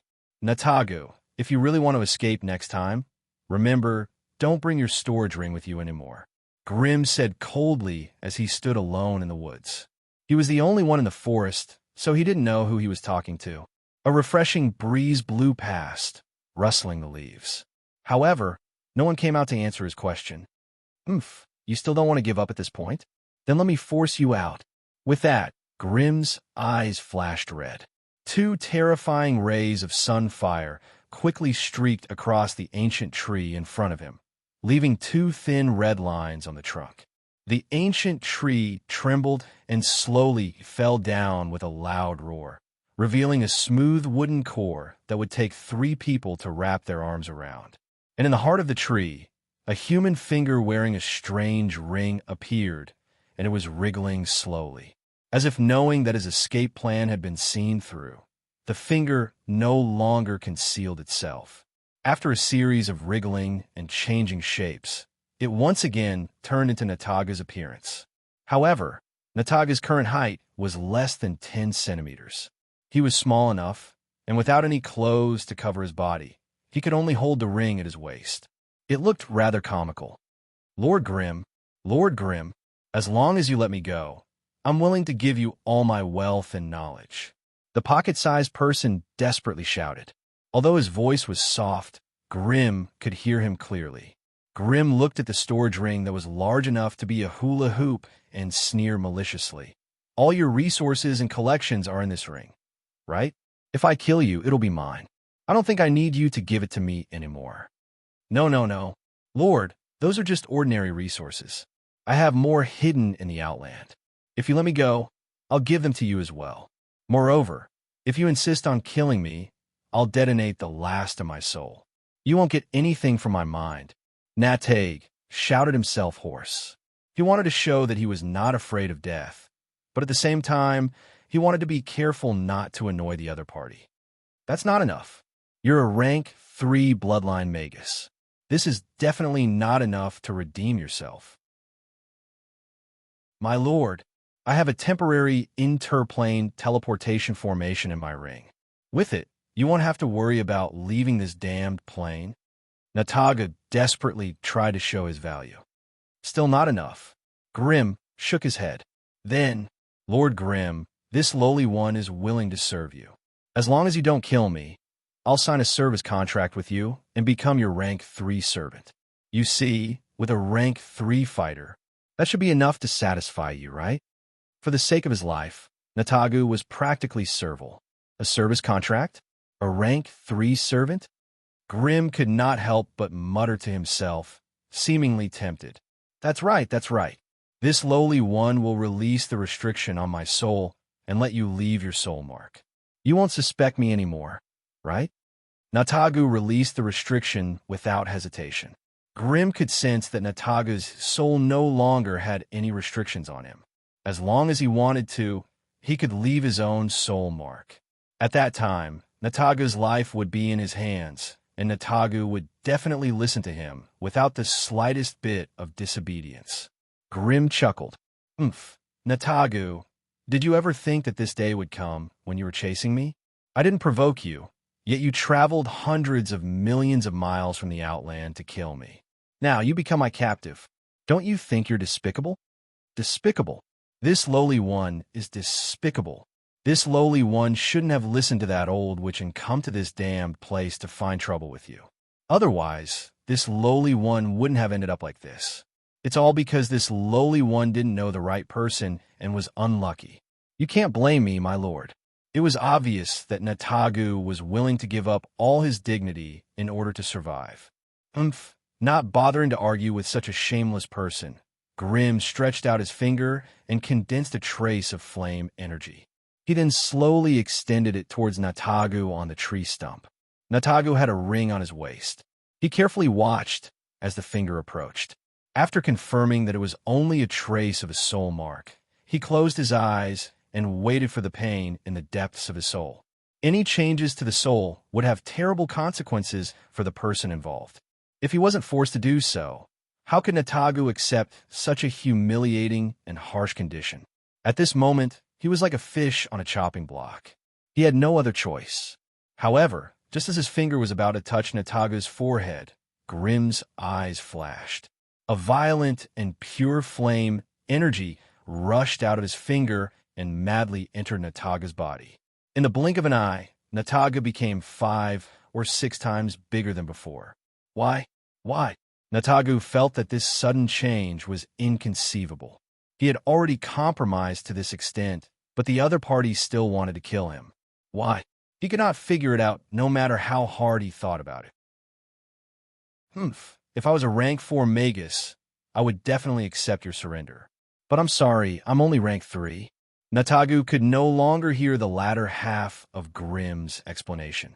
With a loud bang, the pocket-sized Natagu exploded into minced meat and blood. Before it could fly out, it was burned into nothingness by Grimm's burning domain. As for the remnant soul, Grimm took out a blank soul gathering crystal and stored it away. Although the soul of a rank 3 Magus was a little damaged, it was still possible to extract valuable knowledge and secrets from it. Moreover, Nataga had intentionally split his soul to escape, so all the valuable things were naturally wrapped up in it. Now, Grimm was able to take them all. After destroying the last of Nataga's blood essence and collecting his broken soul, he put away the storage ring. After doing all this, Grimm closed his eyes and sensed for a moment. With the help of the AI chip, he made sure that he did not miss anything. Only then did he fly to the sky and meet up with Arms. They turned around and flew back to Gansu's volcano. Moments later, when Grimm returned to Gansu's volcano, the summoning of the rank 3 Thunder Dragon was about to end. Although Grimm's spiritual force had increased, he could maintain the summoning for a longer period of time. However, after nearly an hour of battle and pursuit, Arms was still sent back to the Lance Plain by the power of loss. Sindar was already waiting at the mouth of the volcano. The psionic warlock was unconscious on the ground. He could still sense a weak life force in her body. She was not truly dead. Why didn't you kill her? Grimm asked curiously, coughing violently as he asked. The losses he had suffered in the previous battle were far too heavy. Although he had won the battle, his body had been completely destroyed. It would take at least a dozen years of recuperation to recover. It was for no other reason than the fact that the battle had severely damaged the source of his soul. Injuries to the soul were the hardest to recover from. She's a rank 3 Magus, and she's a rather unorthodox psionic ability user. Are you sure you want to kill her just like that? The flaming tiger winked like a human. It was obvious that he could not understand how a human could easily kill a high-ranked Magus. There was indeed a lot of killing and battles in the fire elemental plane, but most of them were limited to low-ranked flame creatures that had no intelligence. If a flame creature had intelligence, they would not easily kill each other, no matter how low their rank was. This was the main reason why the fire elemental plane was so powerful. In the eyes of magi like Grimm, even if it was their own kind, as long as it stood in their way, they would not hesitate to get rid of it. They would not show mercy just because it was their own kind. If I don't kill her, am I supposed to keep her around to deal with me? High-ranked magi like her have many ways to avoid soul restraints. On top of that, she has a great witch backing her up. Even a soul contract might not be able to control her. Once that great witch removes the restraints on her soul, I'll lose everything. I'll have another powerful enemy. Obviously, Grimm had thought about this issue for a long time, so he never had the idea of forcibly enslaving them. If the great witch stealthily instigated him to betray her, wouldn't everything here have no secrets to speak of in front of the great witch? Hence, without hesitation, Grimm shot out a fireball, burning the unconscious Benija to ashes. Of course, All the wizard equipment and storage rings on the other party's body were taken off and kept in his bag. The strange amethyst on Benija's forehead became part of Sindar's collection. According to the AI chip scan, it was a powerful rank 3 Magus weapon. It was no wonder that Sindar was so interested in it. With the spoils of war, Sindar returned to the fire elemental plane in satisfaction. The moment he pulled open a door of fire and was about to leave, Sindar turned around and shouted at Grim. Chapter 989. Just as Flame Tiger Sindar left, the crater of the volcano that had completely collapsed was filled with rubble. A tall figure swayed as he walked out, seemingly dragging something behind him. Grim glanced at the figure and realized that the elemental equipment was on the verge of being scrapped. Its entire body was in tatters, and there were ghastly claw marks and scratches all over it. Many of the important parts of the armor were almost destroyed, and the core magic circle was exposed in front of everyone. In its right hand was Katie, who looked even more pitiful than Grim. At this moment, he was like a broken rag bag, dragged out of the pile of rubble by a few metal tentacles that extended from the back of the elemental magic machine like a dead dog. It had to be said that a grade 3 mechanic sorcerer was really tough. Even though she was injured to this extent, she was not completely dead. There was still a weak breath of life left in her body. Grim condensed a violent fireball, intending to kill the mechanical sorceress who had been fighting with him for the longest time. However, when he saw the strange mechanical skeleton exposed on her abdomen, he hesitated for a moment and threw the fireball far away. The Silver Tier Knight, who was struggling to escape from the mudslide and the erupting lava, did not even have the time to see the situation clearly before he was killed on the spot by the violent fireball that was charging towards him. A moment later, a milky white holy light carried the remaining soul of the Silver Tier Knight and entered the new soul-gathering crystal on Grim's waist. At this moment, the branches and leaves in the distant forest shook. A large group of oddly shaped creatures rushed out from the depths of the forest, stopping at the edge of the magma area where the flames had yet to extinguish. Immediately after, the two of them separated, revealing a huge, hideous, and terrifying beast. Remy, the plague spirit, was sitting on the back of the beast, arrogantly passing through the ranks of the plague beasts. Grim could only know what Remy had done over the years through their soul connection. Now that there was no longer any barrier between them, he immediately understood what Remy had done. Grim might not have cared about anything else, but the strange figure behind Remy had attracted his attention. It couldn't be helped. All the other pestilence beasts were obedient like frightened subjects in front of Remy. Only this guy quietly stood behind Remy and enjoyed the glory of riding with him. It was a humanoid monster about 5 meters tall. Its skin was festering and covered with disgusting bodily fluids. From its appearance, it looked like a skinned human female. The pair of black pouches on its chest indicated its gender. Festering skin, sticky body fluids, exposed dark red flesh, terrifying sunken hole-like nostrils, terrifying scarlet eyes, and hands and feet that had evolved into sharp claws. She might have been a human female once, but now she had become an out-and-out monster. Although the monster had been modified beyond recognition, Grim could still recognize her from the familiar outline of her face. That old hag Guinevere. No, that old hag Guinevere had completely disappeared. The only thing that survived in her place was a rank 3 plague beast that obeyed Remy's orders. Judging from its active consciousness and elemental waves, it was a high-rank plague beast with its own consciousness. No matter what, Guinevere was still a rank 3 poison sorcerer. Just a moment of carelessness had caused her to fall into the enemy's hands in this remote, foreign plane. Not only had she lost her dignity as a wizard, but she had also become a walking corpse that obeyed the orders of others. Even Grim could not help but sigh inwardly whenever he thought about the drastic change in their circumstances. However, Grim did not have any regrets regarding the old hag's fate. After all, they were on different sides. If he had fallen into the enemy's hands, the consequences would have been even worse. Leaving the plague army at the edge of the forest, Remy brought the modified old hag to Grim's side on a huge plague beast and tossed him a storage ring. This was the ring that the old hag originally wore, and now it was in Remy's hands. Grim scanned the ring and picked out some of the more rare and strange items, moving them into his own storage ring. He did not touch the rest and tossed them back to Remy. Remy was now able to lead an army on his own, and he needed a large storage container.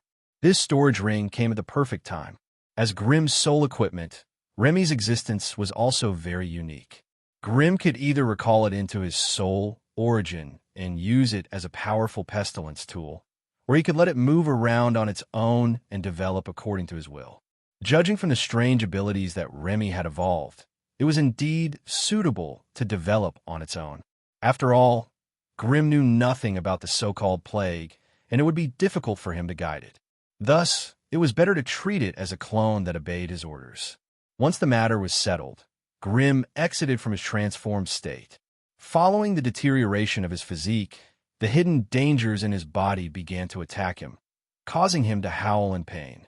Grim pulled open his robe and could clearly see that his tall and muscular body was covered with numerous scars and wounds. Most of the wounds were covered with strange black, gray, or purplish-red starlight. Every time a wound healed under the support of his super high vitality, the starlight would explode and tear open the wound that had just healed. If he did not disperse the starlight bit by bit, it would be a delusion if he wanted to heal the wounds on his body with just his physical strength alone. Apart from the wounds on the surface, Grim's internal organs were occupied by all kinds of curses and strange poisons. If not for the fact that they could not invade his heart, brain, spine, lungs, and other important organs, Grim would not have been able to stand on his own. It was time to find a place to rest. Mount Gansus was now in ruins. The towering crater had been blown into pieces, and the volcanic rocks poured down, burying the lava pool under a thick pile of rubble. The energy within the volcano had long been drained, and it was no longer as wild and violent as before. All that was left was a column of gray smoke that seeped out from the cracks in the rocks, dyeing the sky above the volcano a gloomy gray. After such a fierce battle, it was no longer suitable to stay here. Furthermore, a Tier 2 Silver Tier Paladin had just been slain at the mouth of the volcano. This meant that the Paladins had already extended their reach to this place. It was no longer safe here. Grim kept his elemental magic equipment and followed Remy into the forest under the protection of the plague beasts. He was heading toward the nest that the latter had secretly placed in the forest. Everything that happened in the Envic realm was being watched by the two Witches of Destiny. When they received news from afar through their own methods, their emotions were naturally different. Naturally, Alice did not know how angry the first Witch of Destiny would be. However, she was overjoyed in her heart. She was extremely certain about this. The fog of destiny that shrouded the divination crystal had mostly dissipated, and the path of destiny that was revealed indicated that Grim would return in a few days. For this, Alice held a special prayer ceremony, and with the power of the Scepter of Prophecy, she once again sent a blessing to Grim through the air. Alice knew that her meager power could not be compared to that of the great Witch Mesa, and she could not dispel the power of misfortune that she had placed on Grim. However, through this method, she could still help Grim to offset part of the impact of the power of misfortune. Otherwise, under the all-out curse of a great witch, even the smallest misfortune that could befall Grim would have a high probability of happening. Perhaps the Witches of Destiny could not directly curse a person to death, but they could definitely make a person extremely unlucky. Don't be fooled by the fact that the wizard was running amok in the Envic Plain. He was invincible, and he looked mighty and insufferably arrogant. However, once he fell into the vortex of misfortune, something bad would happen at any moment. Encountering a ghost was a small matter, but encountering a grade 4 Holy Knight was not a small matter. Pouring the power of destiny from the distant astral seas into Envic's plane, changing the course of the plane's world, and pushing for certain things to happen inevitably required a great amount of destiny power. Furthermore, the consciousness of the Envic realm itself would not allow an outsider to interfere with its internal system. With the two forces in a stalemate, the originally clear path of destiny became increasingly chaotic. The origin consciousness of a small plane, a powerful witch of fate, and a weak Alice who was still gritting her teeth and persevering. The originally peaceful and smooth trajectory of fate had been twisted and pulled by the three powers, completely deviating from its original trajectory. It rumbled as it flew in a direction that no one could control or predict. The only thing Alice could do now was to try her best to increase Grimm's luck. In any case, no matter where the train of destiny went, the more powerful one was, the more chaotic the situation would be. And this chaotic situation was reflected in the Envic realm. While Grimm and Remy were running through the dense forest with the plague beasts, in another direction, separated by a small river, two powerful Grade 4 Holy Knights were leading a large group of Holy Knights towards Mount Gansus. Under the guidance of the chaotic fate, this powerful team of Holy Knights had tried to cross the river countless times, but they always gave up due to various reasons. Chapter 990. The nest that Remy had arranged was located deep within the forest. The indigenous magical beasts and forest creatures here had all been killed by him, becoming the flesh and blood of his plague army. Thus, there were no living creatures within a radius of 20 to 30 miles, not to mention large carnivores and herbivores. Left with no choice, Grimm could only send out 2 level 1 rock pythons to hunt a 5-color deer at the outskirts of the forest. Only then did he have a small feast. He had no choice. After being trapped under a volcano for 5 years, he had to eat the ribs of a fire dragon. Even if this high-calorie ingredient was extremely beneficial to his vitality and affinity with fire, Grimm still felt sick to his stomach. The smell of the fire dragon's ribs made him want to vomit. After hastily filling his stomach, Grimm sat cross-legged beside the bonfire in the cold cave. He could not help but tighten his robe around himself. For some reason, his body had been fluctuating between hot and cold for the past half a day, and he could not suppress his emotions. With Remy and his plague army guarding outside, there was no problem in terms of safety. Grimm raised his hand and released the elemental magic equipment from his puppet amulet. He brought it closer to him and carefully examined it. After a dozen or so scans by the AI chip, a complete list of the casualties was presented. Target creature, elemental magic equipment target level. Level 3 mid-target species.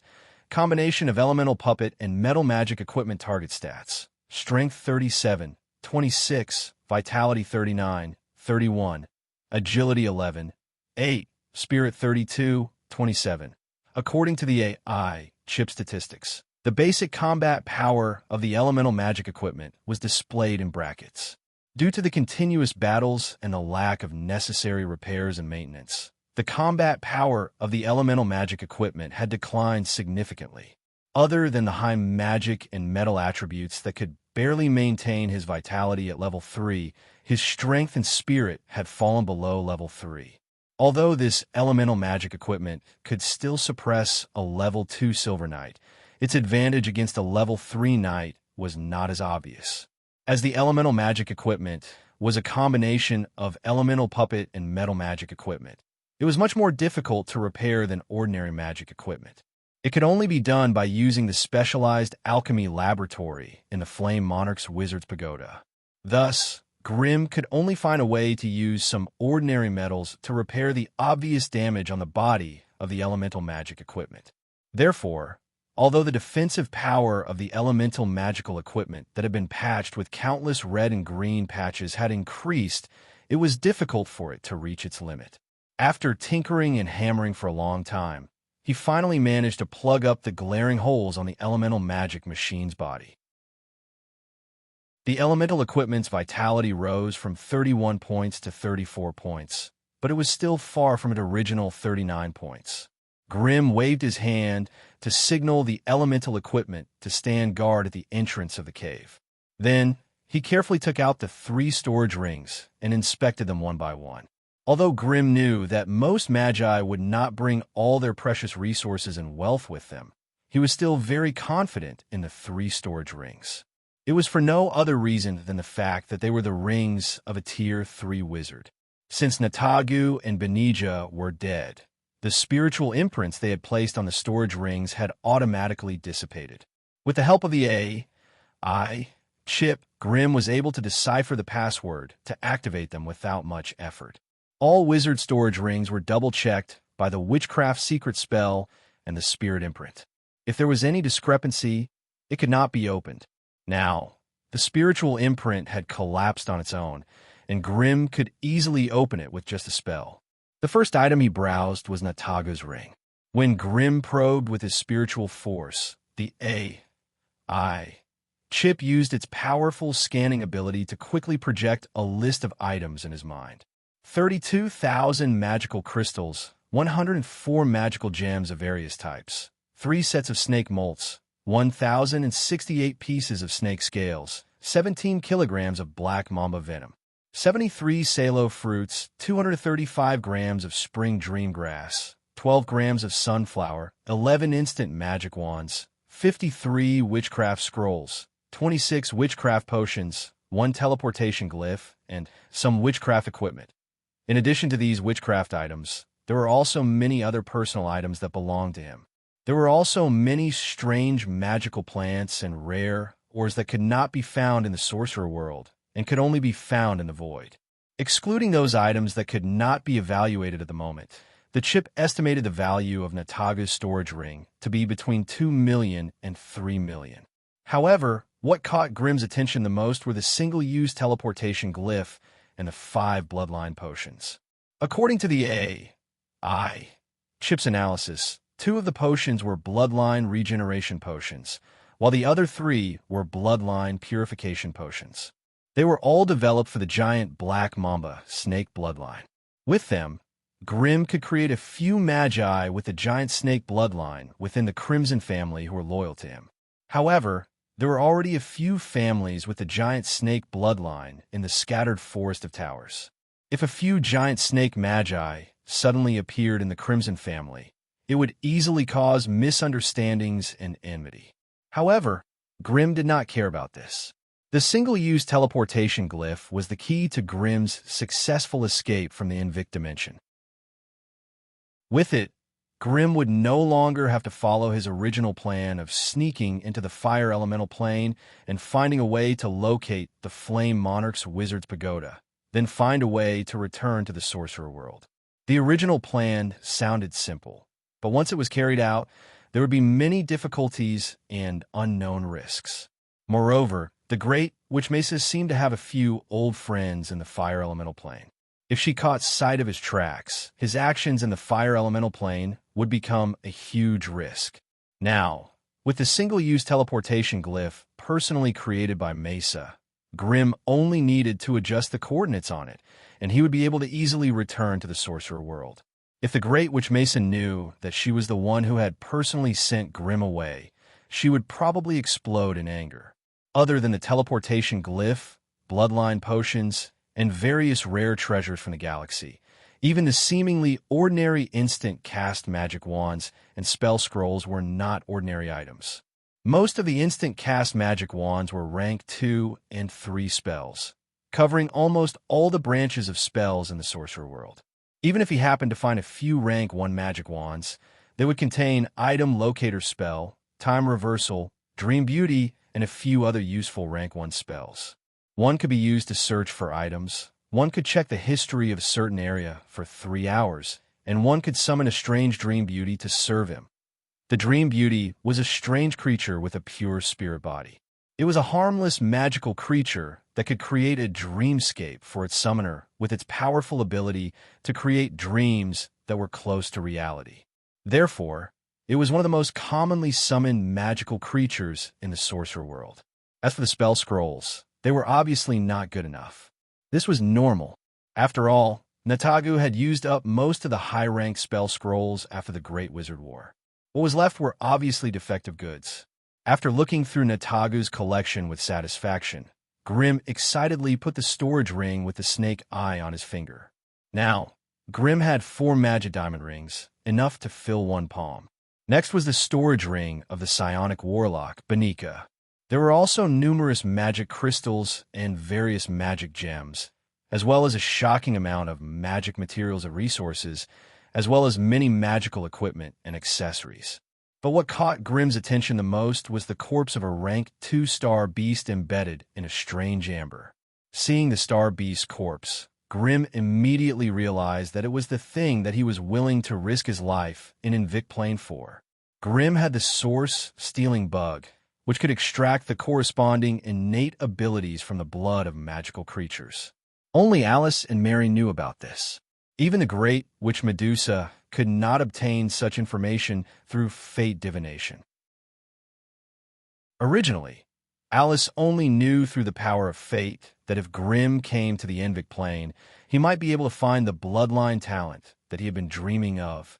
However, she did not know what the innate bloodline was or where it was hiding.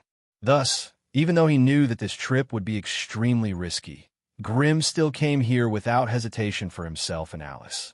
But after staying in Invict Plane for so long, Grimm had traveled to many regions, but he had never heard of any information related to star beasts or foreign magical creatures. Just when Grimm was on the verge of despair, thinking that the information Alice obtained was fake information released by the other party, the item appeared in front of him in such a strange way. Benika, that psionic warlock, was obviously from the Star Sea. How did she capture this rank 2-star beast? What kind of strange abilities did this rank 2-star beast have? Grimm had no way of knowing all of this. He could only silently wait until he returned to the Wizard's Pagoda before slowly analyzing it. But now, Grimm held the storage ring and kissed it a few times, then solemnly put it on his right hand. Grimm skimmed through the rest of the storage ring that belonged to the dagger girl Katie. Even though it was just as valuable and full of things, there were not many things that could attract Grimm's attention like the corpse of the star beast. However, Grimm did find some strange metals with strange magical properties in the ring. He could tell that the dagger girl Katie had kept these metals to replenish and maintain the metals in her body. Chapter 991. The Sorcerer World. During this period of time, the Crimson family's situation in the Scattered Tower Forest was getting worse by the day. A rumor had started spreading that the legendary fire wizard who had single-handedly created the Crimson family had died in another dimension, and the higher-ups of the Crimson family had chosen to keep it a secret so as not to shake the foundation of the family. This rumor seemed ridiculous, but it really hit the Crimson family's weak spot. The Crimson family was divided into many factions. If it wasn't for the legendary fire shaman using his power to suppress all the voices of dissent, as well as the loyal support of magi like Mary, Alice, and Winlear, no one would have been able to gather the vampires, gnomes, giant dragons, and witches together to form a powerful force that would terrify the outside world.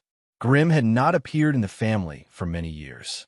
The other core member, the Witch of Destiny, Alice, was also living in seclusion, hiding in the Tower of Destiny all year round. The internal operations of the family were supported by the two Grade 1 Magi, Gargamel and Winlear. As for the family's high-grade battle power, the only one left was the Grade 3 Vampire Magus, Mary. Under these circumstances, some unstable factors within and outside the family started to stir up trouble.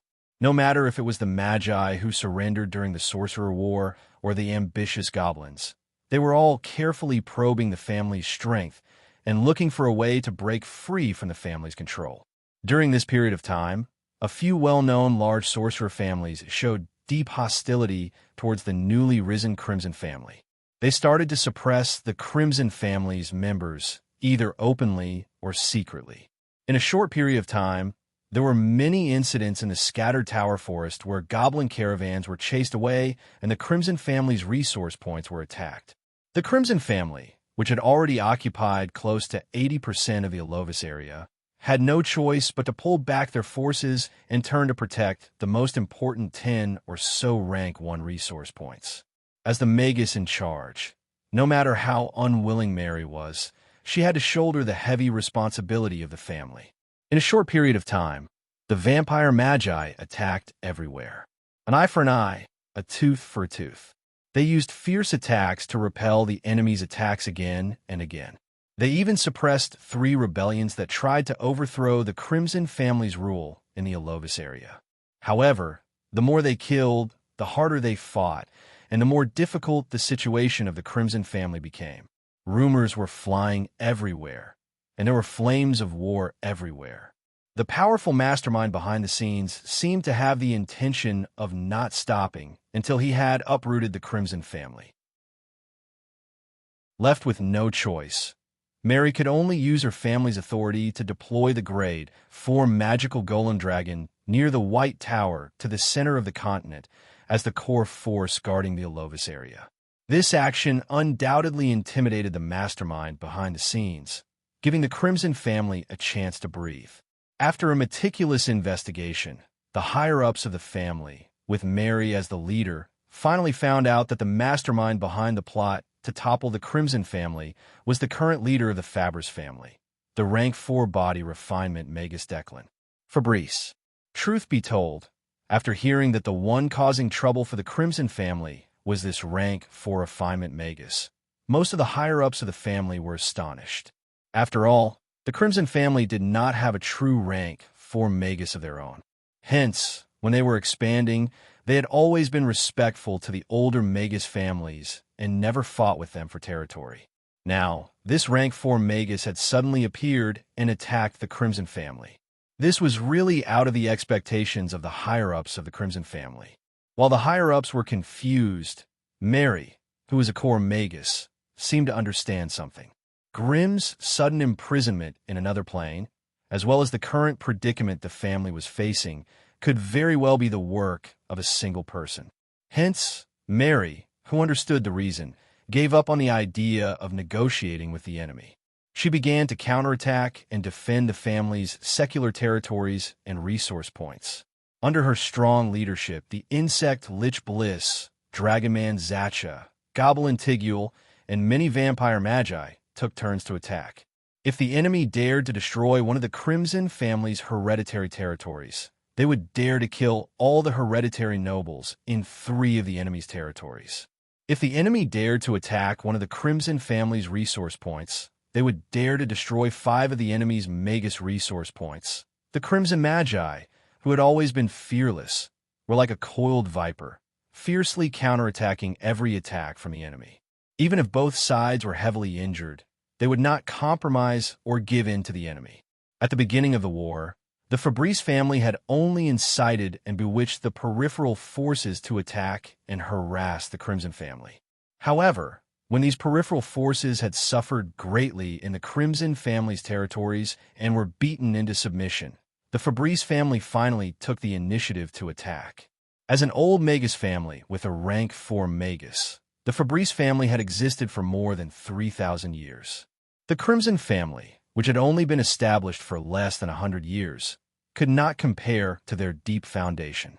When the rank 2 and 3 Magi of the Fabrice family appeared on the scene and joined the battle against the Crimson family, the entire scattered Tower Forest region could not help but boil over. All the Magus families and academies could not help but cast their gazes towards the Alovis region, quietly waiting for the victor to be decided between the 2 Magus families, one big and one small. There were those who were discussing spiritedly, those who were onlookers, and those who pretended to be deep in thought were giving pointers. However, no matter how they discussed and analyzed, the Crimson family would not be lucky enough to win in this Magus war.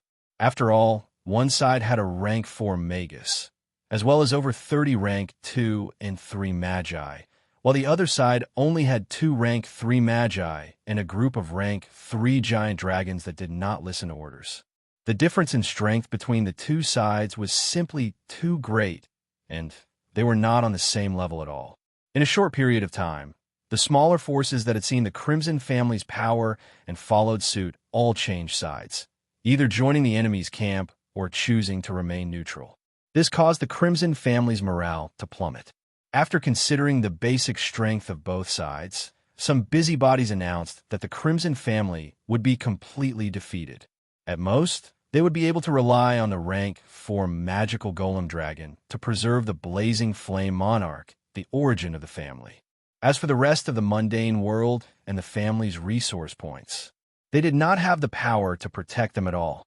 However, the true reason for the Crimson family's defeat was the absence of the legendary family leader, Grimm. The Crimson family was a magus family that Grimm had built with his powerful charisma and battle prowess. The family's many cores were tied to Grimm alone. As long as Grimm was around, the family would be around. Without him, the family was like a group of humans without a skeleton. They were so weak that they could not gather together to form a true force. Whether it was the brain monsters in the Lance Plain or the group of arrogant giant dragons, they all obeyed Mary's orders on the surface, but disobeyed her orders in secret. They did not use their full strength to protect the family's glory and dignity. Even the slightly weaker goblins were rather dissatisfied with Mary's orders. If it wasn't for the powerful vampire group suppressing them, they would have to retreat to protect themselves. In this way, there were only a few core magi left who could listen to Mary's orders, as well as her loyal subordinates, the vampires. It would be a fool's dream to rely on such a small force to defend the vast territory and resource points in the Alobis region. Left with no choice, Mary could only shrink the family's power again and again, giving up on the outer territories and resource points. She controlled the limited manpower in her hands and quietly waited for an opportunity to retaliate. The heavens did not disappoint those who persevered. The Crimson family's repeated concessions finally allowed them to fish out some valuable targets. Delighted by the hunt, a group of magi from the Fabris family frantically plundered a rank 1 resource point of the Crimson family near the Laurel Wastelands. They killed the Crimson Magi and the family's acolytes who were guarding the place. They were led by 2 rank 3 Magi. After receiving the messages for help from the family's Magi and acolytes before they died, Mary did not ignore them like she usually did. Instead, she gathered the family's elites and fiercely attacked. The Laurel Wastelands were only about 600 miles away from the Crimson family's core territory. The arrogant magi of the Fabris family did not expect Mary to be so ferocious, so they took a long time to plunder. When they were about to return to the family with their spoils of war and celebrate, Mary led 7 rank 2 vampires, as well as Billis, Zacha, and Tigul to block their path. After a bloodbath, the Laurel Wastelands were completely wiped off the map. Both sides paid a heavy price for this. On the Crimson family side, 2 rank 2 blood elves died on the spot. Mary was heavily injured, and the rest of the family's magi were also injured. On the Fabris family side, of the 2 rank 3 magi leading the team, 1 was heavily injured and the other was lightly injured. 5 rank 2 magi had died in battle, and countless magi had been lightly injured. The battle in the Laurel Wastelands had thoroughly shocked the scattered Tower Forest. In the eyes of the people, the only thing the Crimson family could do when faced with the overbearing Vetera Magi family was to defend the family's land of origin and silently wait for the enemy's strength to be exhausted and retreat. No one could have imagined that the Blood Queen Mary would be so valiant. She actually dared to bite back and bite off a piece of flesh from the Fabris family, still covered in blood and tendons. Although the deaths of 5 rank 2 magi could not shake the foundation of the Fabris family, it was equivalent to a ruthless slap in the face. For a moment, the scattered Tower Forest was shocked. They all silently observed how the Fabris family would react. It was said that the battle in the Laurel Wastelands had caused a rank 4 patriarch of the Fabris family to fly into a rage. Chapter 992. The curtain of night fell. This was a remote and desolate little forest.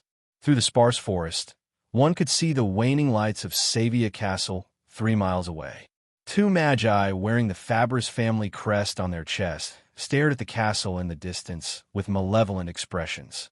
The one in the lead said fiercely, "It's here, Savia Castle. That Count Thomas inside has already clearly rejected our recruitment. That's why the family has ordered that we must get rid of these fellows who don't know what's good for them. Remember, don't leave anyone alive. All the people and livestock in the castle must be destroyed, and all the spoils of war will belong to you." Hearing the words of the leading magus, the 11 magus acolytes behind them all revealed expressions of joy, while the 50 black armored guards who were following orders in the distance burst into soft cheers. "All right, let's go." Following the command of the Magus, the 11 Magus acolytes brought the 50 black armored guards and rushed out of the forest. Their footsteps were nimble as they headed straight for the gray castle that stood erect in the darkness. They had already investigated before coming. There were only 2 Magus acolytes in Count Thomas's castle, 1 mid-rank and 1 high-rank. They couldn't be considered powerful characters. Among the mission rewards offered by the Fabres family, Count Thomas's head was worth 200 magic crystals. The heads of the 2 Scarlet acolytes were worth 50 magic crystals and 100 magic crystals respectively. As for the other high-ranking members of the family, most of them were worth between 5 to 10 magic crystals. Perhaps the 2 official magi in the lead didn't care about this small amount of money, but the group of acolytes they brought were so anxious about the magic crystals that their eyes turned red.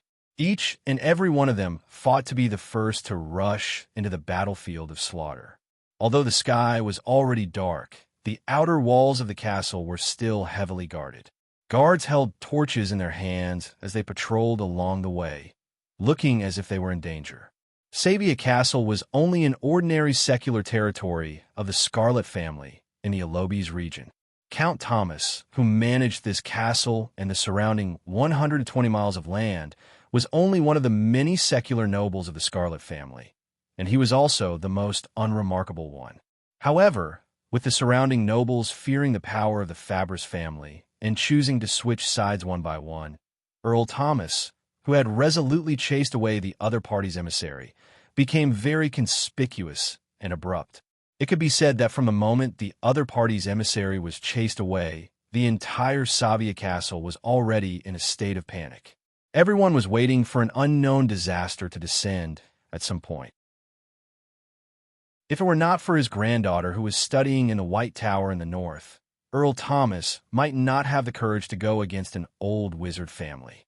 Little Winnie was very talented. She was only 11 years old, but she was already a high-level apprentice.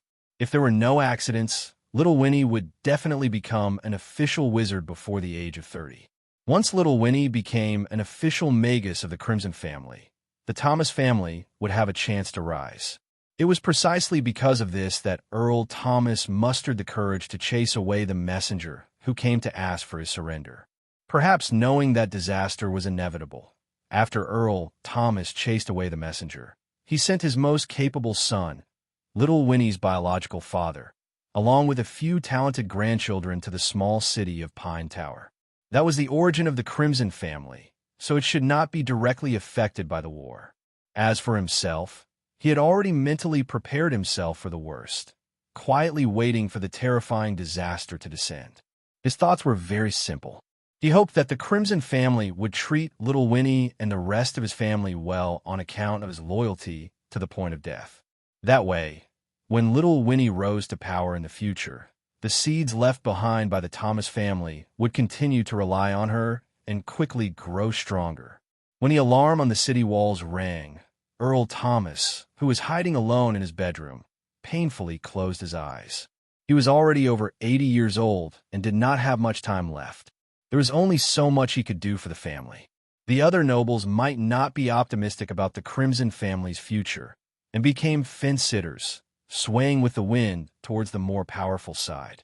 However, Earl Thomas had a strange feeling that the Crimson family would still obtain the final victory, just like the Magus family war.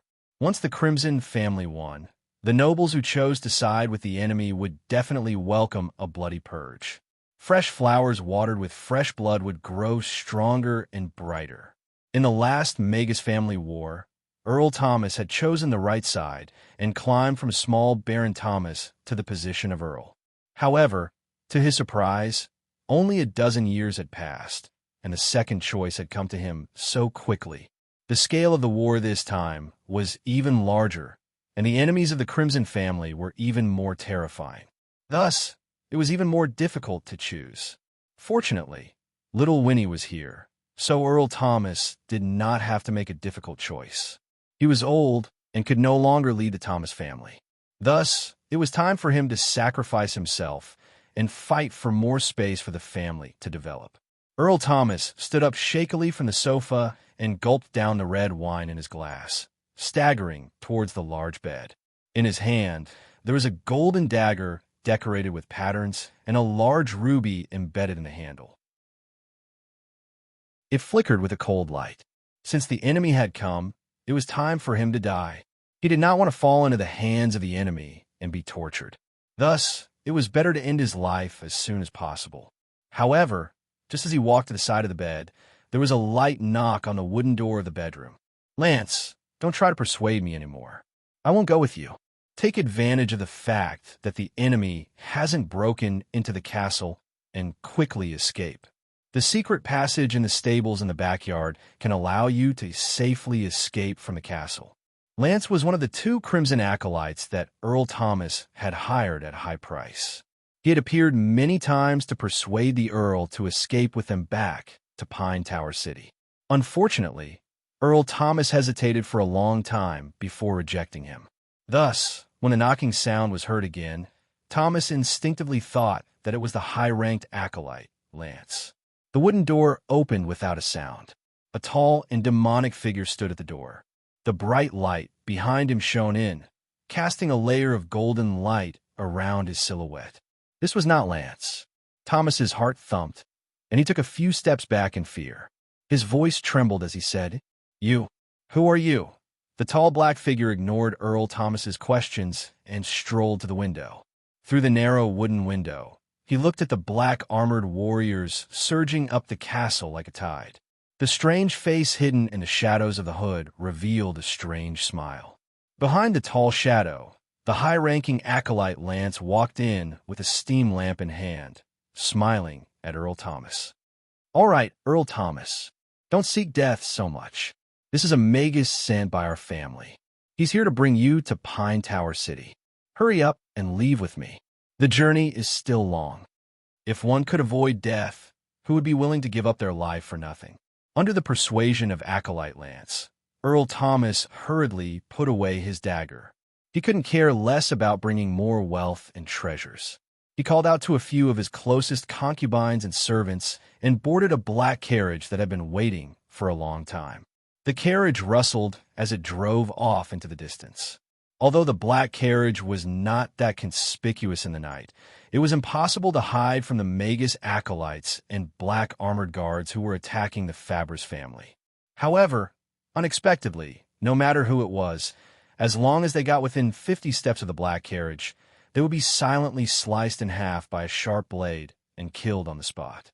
From the time Earl Thomas and the others shakily boarded the carriage to the moment the black carriage leisurely drove into the darkness, 8 black armored guards and 2 magus acolytes had already died at the hands of that mysterious killer. Everything that had happened here was naturally detected by the eye of witchcraft activated by the leading magus. Thus, in the pitch-black night sky, an invisible eye of witchcraft began to slowly move to the back of the castle, secretly scanning everything here. Meanwhile, in the Earl's bedroom on the 3rd floor of the castle, a tall black figure was still leaning against the window and looking into the distance, silently observing the life and death battle between the black armored guards and the castle guards. The castle guards were all brave warriors. Although they had metal armor and sharp blades, it was still difficult for them to resist the magus guards wearing enchanted armor. Just as the black armored guards charged into the castle and began their massacre, the high-ranked acolyte Lance, who had sent off the Earl, returned to the room and bowed to the black figure, saying, "My lord, the castle has been cleaned up. Those who should have been sent away have been sent away." "Good, very good. Then let my little darlings have a full meal again." Following the cold hiss of the tall black figure, countless black beetles fell out of the black robe like dumplings falling into a pot. These black beetles covered the ground like a tide and surged out of the bedroom. When they passed by the acolyte, they automatically parted to the sides and did not drag him in. Even though he knew that these strange beetles were controlled by Lord Bliss and would not harm him by accident, he still could not help but feel his heart rise to his throat. However, when the tide-like dense swarm of beetles brushed past his shoulders, the acolyte Lance's heart could not help but rise to his throat. Clenching his teeth and using all the strength in his body, Lance managed to prevent himself from letting out a rude scream. The massacre outside only continued for a short while before it quieted down. This also indicated that the guards and servants left behind in the castle had already been massacred. The black armor guards and acolytes who were currently searching the castle door to door quickly encountered the swarm of black beetles. The sharp sounds of swords being swung, the crackling sounds of torches burning, and the loud booms of elemental fireballs exploding could be heard from every corner of the castle. The frenzied killing and blood-curdling screams could be heard incessantly. However, the black armor guards who were previously hunters had now become prey in the eyes of others. The blood-curdling screams sounded one after another, but they would soon die down. What was left was the strange gnawing sounds in the darkness that made one's teeth ache and legs go weak. Damn it, it's the insect Lich Bliss. In the small forest, the expressions of the two official magi from the Fabris family darkened, their hearts thumping wildly. The Scarlet family's insect lich was even more terrifying than that legendary fire magus. Although the legendary fire magus was powerful, he had only fought a few times in front of everyone. He could not compare to this insect lich, who had slaughtered in all directions. His methods were more cruel, and the scene more bloody. More importantly, the insect Lich Bliss could be considered a core magus of the Scarlet family. Although the mission had obviously failed, as long as they could report his whereabouts, it would still be a great merit. Chapter 993. This was a large wooden ship. However, it was different from other wooden ships. It did not sail on a river, but instead floated slowly in midair. The tall mast, the dazzling appearance, and the sharp ram at the front gave it a strange sense of elegance and splendor. The most eye-catching position on the side of the ship was branded with the eye-catching insignia of the Fabris family. Below it, on all sides of the land, there were organized teams slowly moving forward with the wooden ship at the center. In a secret room within the cabin, the 7 wizards were gathered in front of a sorcery sand table, whispering to each other in a low voice. The witchcraft sand table displayed the topography and landmarks of the entire Ilovis region. The entire area near the southwest had turned green, while the rest of the areas were either red, green, or yellow in a picturesque manner. Green represented land that had already been occupied or surrendered. Yellow represented the territories that still belonged to the Scarlet family, and red represented the territories that were under intense competition. The 7 rank 3 magi discussed in low voices. Every time they made a decision, they would pick up a 3-dimensional chess piece from the side of the table and place it on the sand table.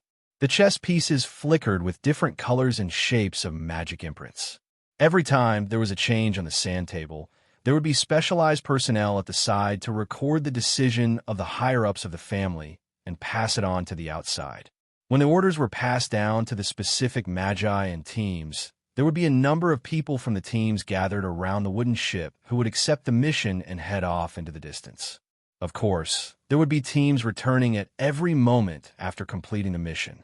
This way, the usable chess pieces on the sand table would always be in a state of dynamic change. However, just as the secret room was bustling with activity, a few cracking sounds came from the magic sand table. A few chess pieces placed on it suddenly exploded.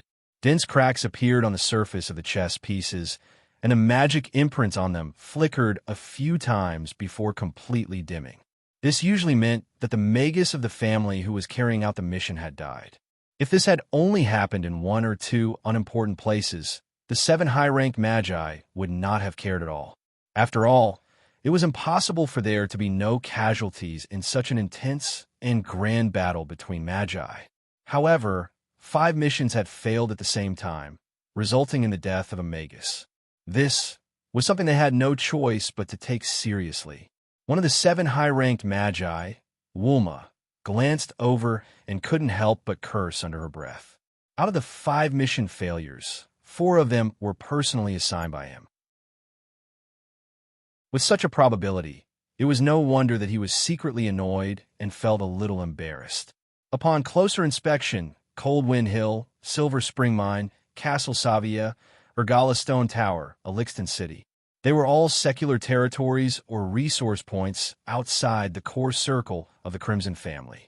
Logically speaking, based on the intelligence investigation conducted by the Fabris family in the early stages, the strength of the team sent to every mission point should be several times that of the other party. The probability of failure should not be so high. Woolma casually picked up the broken chess pieces placed in Savia's castle and immediately identified their identities from the extinguished witchcraft brand.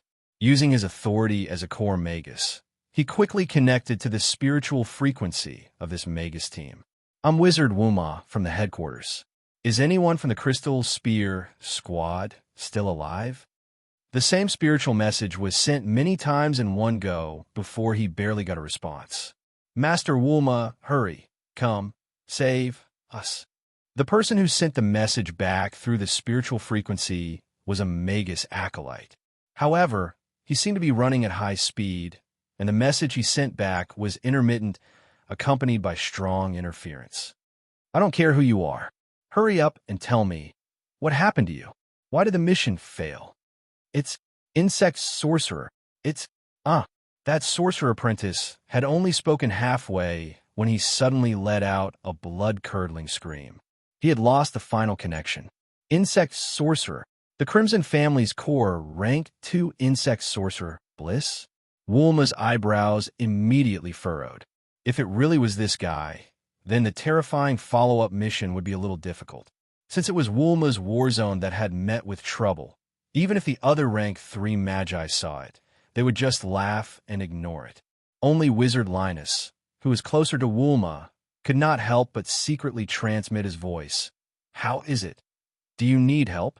Woolma refused with an indifferent expression. This was just a low-intensity battle on the outskirts of the family. As a veteran rank 3 magus of the Fabris family, he had enough magi under him, so there was no need for him to ask for help from other rank 3 magi. Otherwise, once word got out, he would be laughed at by other rank 3 magi. How's the situation on your side? Woolma could not help but ask. Among the 5 failed missions, Ilgalicite Tower was Wizard Linus' war zone. That was why he asked this question. A rank 2 blood dragon appeared there and killed all the guys I sent. I'm trying to find a way to encircle it. After explaining the reason, Wizard Linus' face was full of anger. What about you? Woolma put down the other broken chess pieces, and his face was so gloomy that ink could almost be squeezed out. Damn it, it's the insect sorcerer, the dragon man, and that goblin. The few core rank 2 magi of the Crimson family are all on my side. It was no wonder he was so angry. In such a huge family battlefield, the core combat power of the other side had actually come to his war zone to cause trouble. This was really hard to swallow. Insect sorcerer Bliss? Be careful. This fellow is very difficult to deal with. Ordinary rank 2 magi are no match for his insect army. It's easy for rank 3 magi like you and me to defeat him, but it'll be a little difficult to kill him. Hearing Woolma's reply, even Linus, who was still angry, could not help but secretly rejoice. To deal with a fellow like the insect sorcerer who could create countless clones, it was best to find a soul wizard to deal with him. With the profound attainments of a soul wizard in searching souls and locking souls, they could find Bliss' true soul within the army of thousands of insects. Only then could they deal a fatal blow and not give him a chance to escape. However, Woolma did not have a rank 2 soul wizard under her, so after some hesitation, she could only humbly ask for help from her other partners. He had borrowed a Tier 2 soul sorcerer from another Tier 3 sorcerer. Together with the Tier 2 elemental sorcerer under his command, they had an 80% chance of winning in a 2-on-1 battle. Thus, on the 67th second after the previous mission failed, Woolma placed a new chess piece at the location of Savia Castle, and a series of detailed orders were passed down layer by layer. Savia Castle. The once serene and beautiful castle had disappeared. From the collapsed walls to the main body of the castle that was in a state of desolation, one could see twisted corpses lying in pools of blood everywhere. Some of them were the original guards of the castle, some were black-armored magus guards, and some were acolytes dressed in short gray robes. The causes of their deaths varied, but now they had all become the breeding grounds of a strange beetle. The abdomens of all the corpses were bulging, and their skin was as thin as a piece of paper.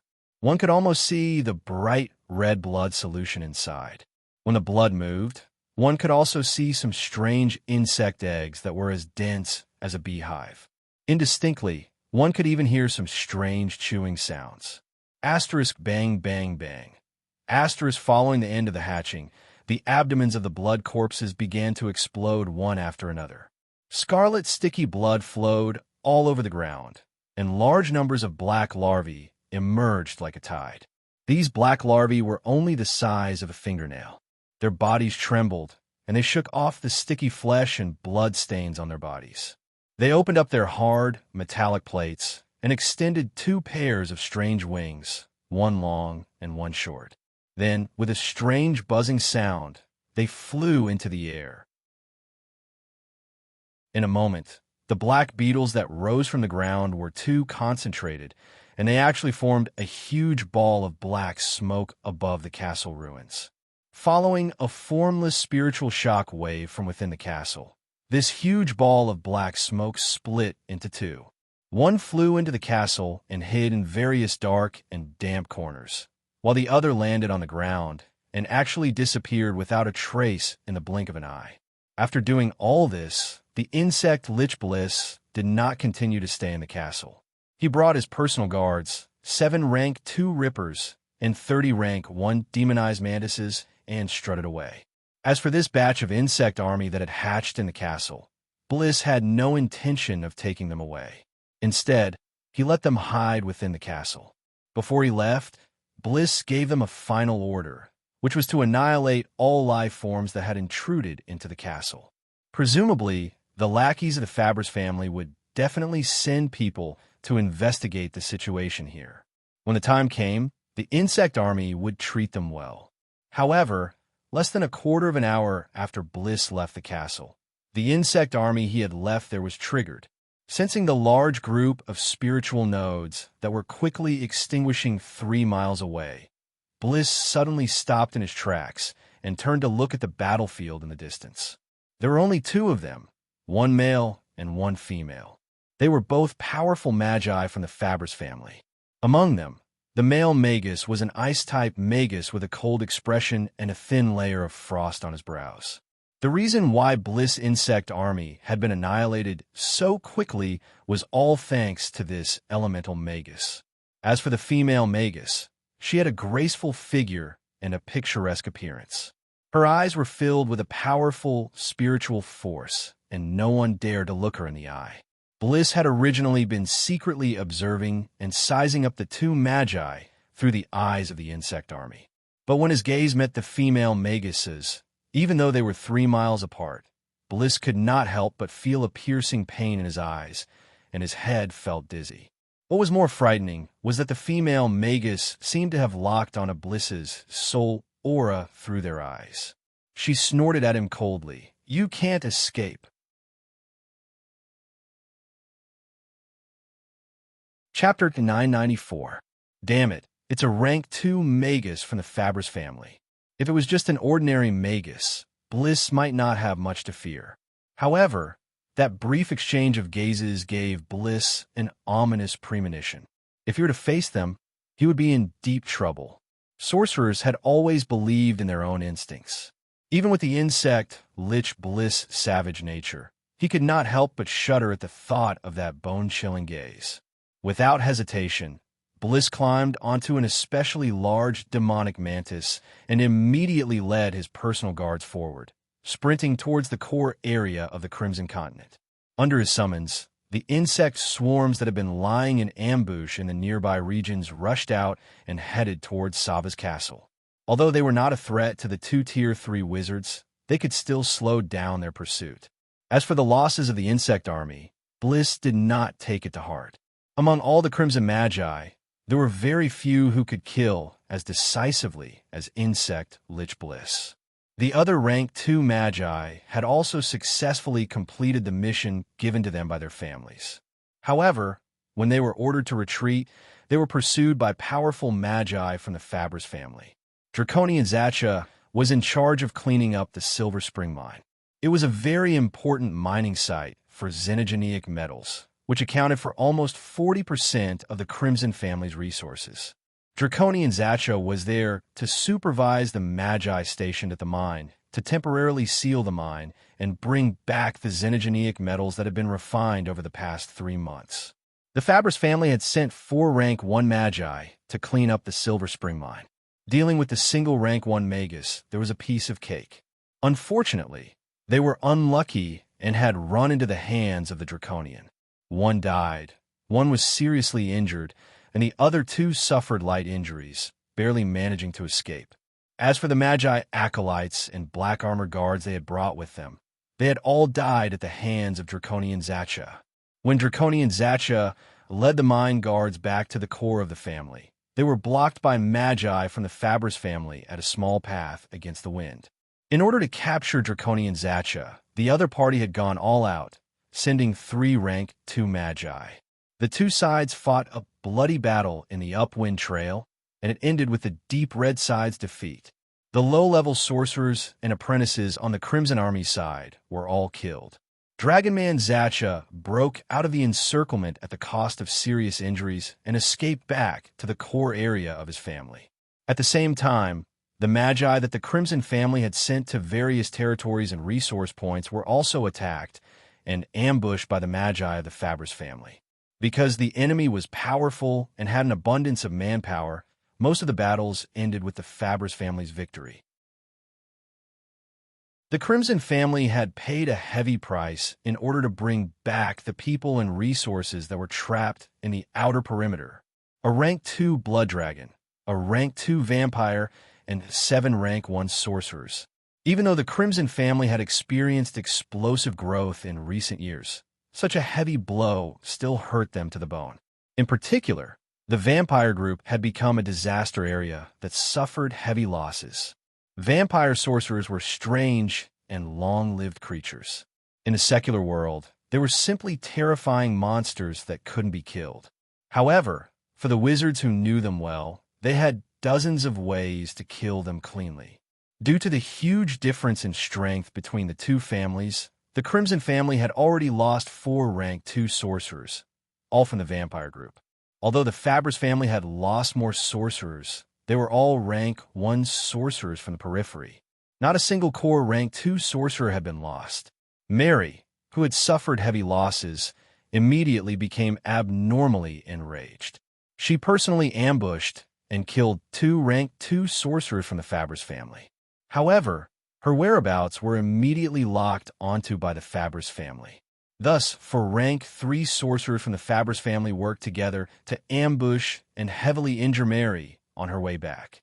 This way, the Crimson family's only Rank 3 sorcerer had already lost the ability to fight, and their resistance against the Fabris family's invasion was further weakened.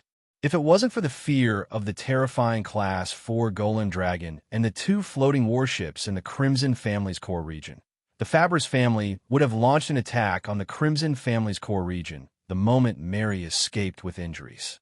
However, following the return of the Crimson family's scattered defense forces, an area of 500 miles with the Blazing Flame Monarch and Pine Tower Town as the center was practically impenetrable by the magic machinery core. The Fabris family had tried many times to send mega squads in to investigate, but they were all repelled by the ubiquitous magic machinery core. Although both sides had suffered casualties, it was obvious that the Fabris family had suffered more. After all, they were using their precious Magi's lives to exchange for those cheap yet powerful metal magic machinery. The number of the latter had undoubtedly reached an astonishing level. It was rumored that the Crimson family controlled a goblin plane with large amounts of metal veins. There were resources and cheap technicians there, which was why they could continuously send large amounts of metal magic machinery to the family. The metal magic machinery was the Crimson family's main fighting force at the front lines as they expanded outwards in recent years. It could be said that nearly half of the Crimson family's resources and territory were seized by the metal magic machinery. Otherwise, with the Crimson family's current numbers and quality of magi, it would be a fool's dream for them to survive in such a cruel and intense Magus war. The Crimson family had only used 30 to 40 years of effort to catch up to the large Magus families that had hundreds of years of accumulation. What did they rely on? They relied on these metal magic machinery that had no complaints or regrets and obeyed orders loyally. Now, the Crimson family was facing a calamity. All of the family's magi and acolytes had retreated back to the blazing flame monarch and were armed like a porcupine. In that case, it was precisely these fearless, loyal, and reliable metal magic machinery that stood outside, intimidating the enemies into not daring to approach easily. The Crimson family was defending, and the Crimson family was waiting. They were waiting for the return of that legendary figure, and also waiting for the Fabris family to retreat in exhaustion.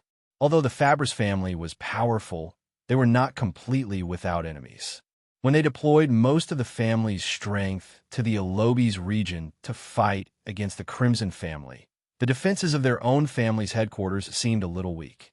In a short period of time, under the deterrence of the Fabris family's prestige, no enemy dared to easily take advantage of them.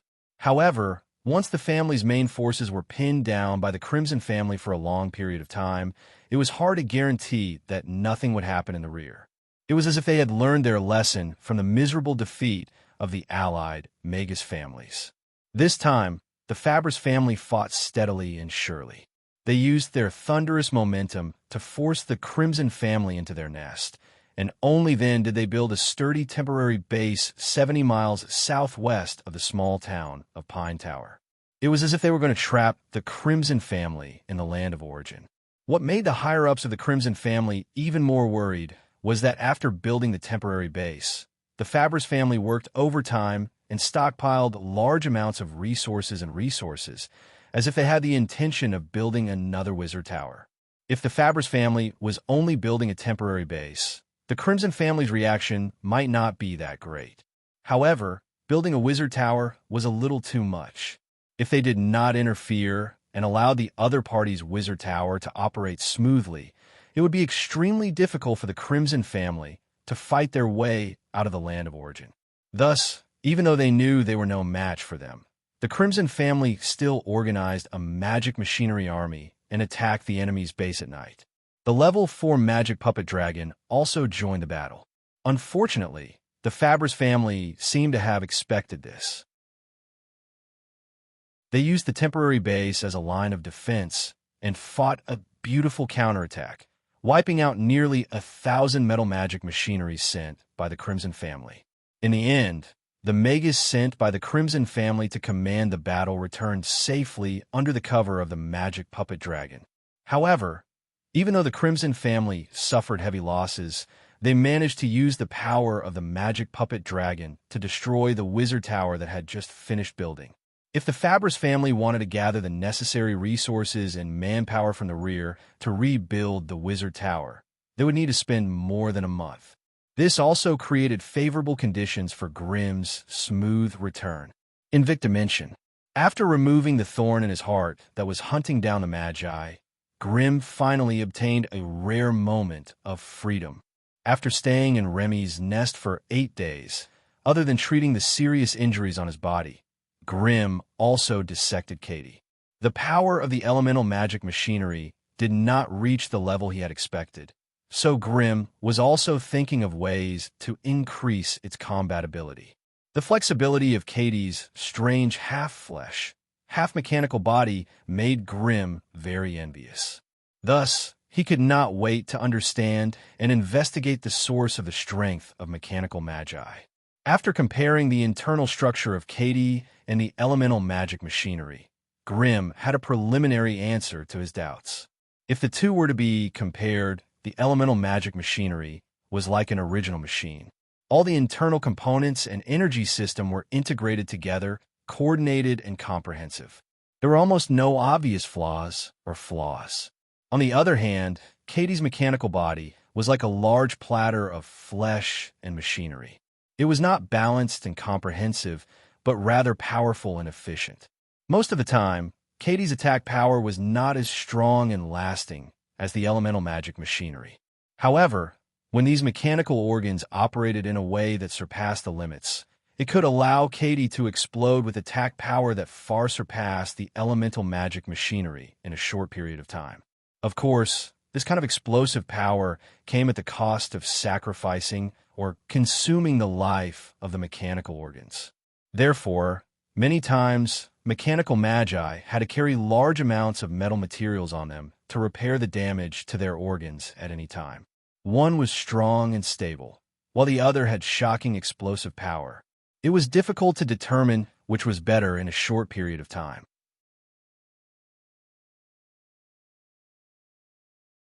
Chapter 995. To be honest, the mechanical heart, the core component of a mechanical sorcerer's body, was like a sentient metal life form. Not only could it integrate with the surrounding metal machinery, but it could also completely integrate into the energy circulation system of the human body, which used the blood, flesh, and veins as the base. In this aspect, it was more like a parasite, not much different from the puppet worms that sorcerers created to create flesh puppets. The only difference was that one was in the body of a test subject, while the other was in the body of sorcerer. The mechanical heart could grow as well. However, the nutrients and components required for its growth were completely different from a human skeletal system. It required a large amount of rare sorcerer resources and magic materials. Moreover, the conflict between the mechanical sorcery system and the human body could only be delayed, but it could not be eliminated forever. Compared to the mechanical sorcery system, the human body's meridians were too weak. Even the slightest bit of impurities could break the fragile balance. Since the human body was so weak, why did the mechanical sorcerers choose to modify the foundation of the human body instead of creating a real mechanical body for themselves? This might be related to the energy advancement system of the human body. A fully metallic life form was indeed powerful, but it was difficult to advance. Moreover, if a human soul was transplanted into a pile of metal lumps, it would lack the nourishment of flesh and blood. The soul would only wither, and it would be difficult for it to advance like a human body. They were addicted to the powerful combat abilities that the mechanical heart brought them, but they had to rely on their flesh and organs to support these parts that were extremely demanding on energy.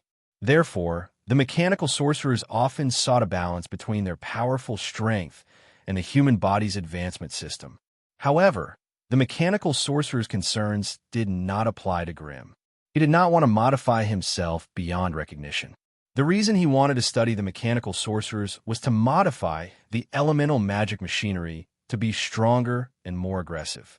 After thoroughly studying Katie, even Grimm could not help but admire the mechanical sorcerer's ingenious ideas. Katie's mechanical eyes were a combination of low-light vision, elemental vision, motion capture, and many other strange abilities. This also meant that she did not need to cast any spells to be able to see in the dark.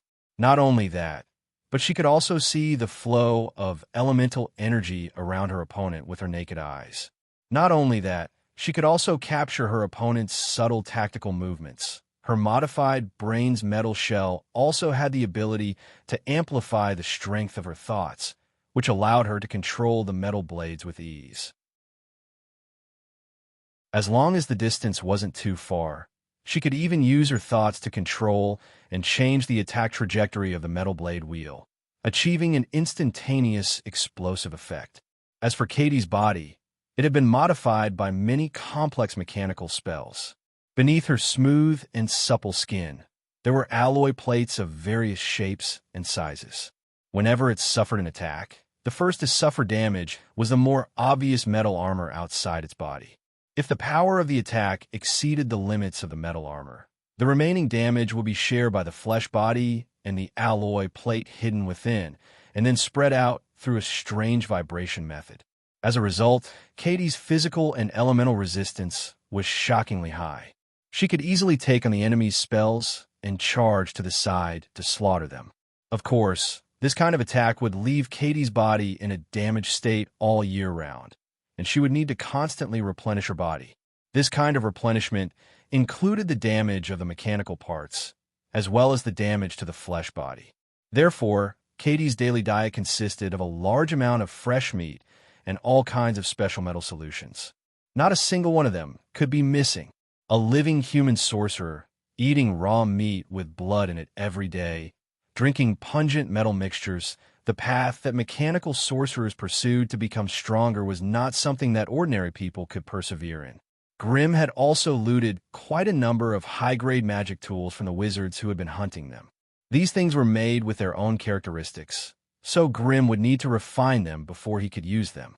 However, the auxiliary magic accessories could be used.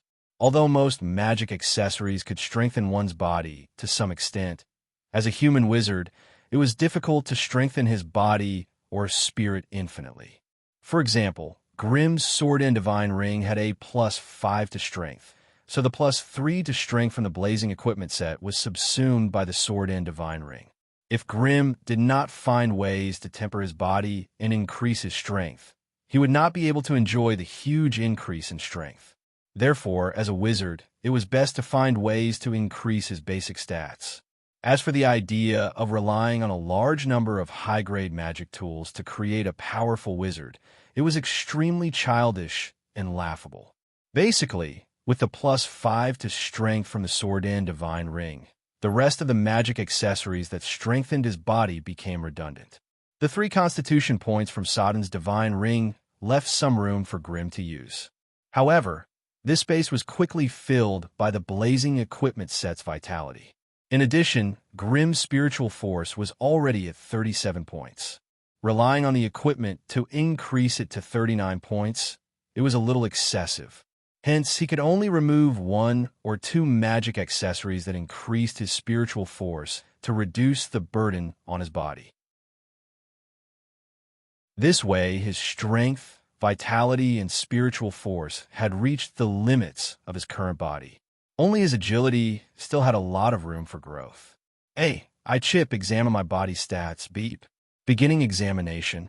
Host stats are as follows: Grimm, high grade 3. Profession, Elemental Magus, Fire Specialization. Stats, Strength 18 + 5, 13. Vitality 21 + 4, 11. Agility 11 + 1, 7. Spiritual Force 37 + 2, 32. Profession skills, Body of Flame, Body of the Flame Demon, Flame Clone. Host physical condition, heavily injured. Note, the numbers in brackets are the limits of the host's current strength. Such stats might not mean much in front of those powerful high-grade magic creatures, but it was already top-notch among magi of the same rank. His 23 points of strength meant that he was able to hold his own against a rank 2 elementary anatomy refinery sorcerer. However, if he were to engage in close combat, his crude fists and legs might not even be able to touch the hem of his opponent's clothes. After all, 11 points in agility was barely enough for a rank 3 elemental magus. However, if he wanted to fight in close combat with them, he would be overestimating himself. In the magus community, strength was always relative and never absolute. With such strength and physique, Grimm was like an incomparably powerful prehistoric monster in front of ordinary people. However, compared to a magus of the same rank, a prehistoric monster like Grimm could only be considered a little guy who had not shed his milk teeth yet. Grimm shook his head at this thought. He picked up all the strange equipment on the ground and walked out of the cave. There was a small stone platform outside the cave. On top of it was a thick layer of scattered bones. It was obvious that this was the feeding place of a powerful magical beast. Standing on the platform and gazing into the distance, one would discover that this place was in the middle of a vast, verdant forest. No matter where one looked, all they could see was a lush forest. But it was a pity that ever since this place became the resting place of the plague army, there were no more chirps of birds or chirps of insects. Apart from the choking sounds of the forest, there were no other sounds. However, Grimm did not seem to care. He stood alone at the edge of the stone platform, closing his eyes and listening to the strange and indistinct sounds in the distance. He was not listening to the sound of the wind or the rustling of leaves. Instead, he was listening to a vague message from a flame rune thousands of miles away. "Remy here." Following Grimm's soft call, Remy the plague spirit appeared beside him without a sound. "Take your plague core to the east." Grimm gazed into the distance. "Keep going east and destroy all the cities and villages along the way. What's the target?" Remy asked curiously. "Jamiria." "Jamiria? That's the capital of the Zambi's empire." "Yes, that's the place." "Make a big fuss, but you must be careful. Remember, if you encounter a grade 4 Holy Knight, you can abandon the mission and escape. Before that, your mission is to expand the Plague Core as much as possible and attract the enemy's attention." Remy's green eyes rolled around, completely understanding Grimm's intentions.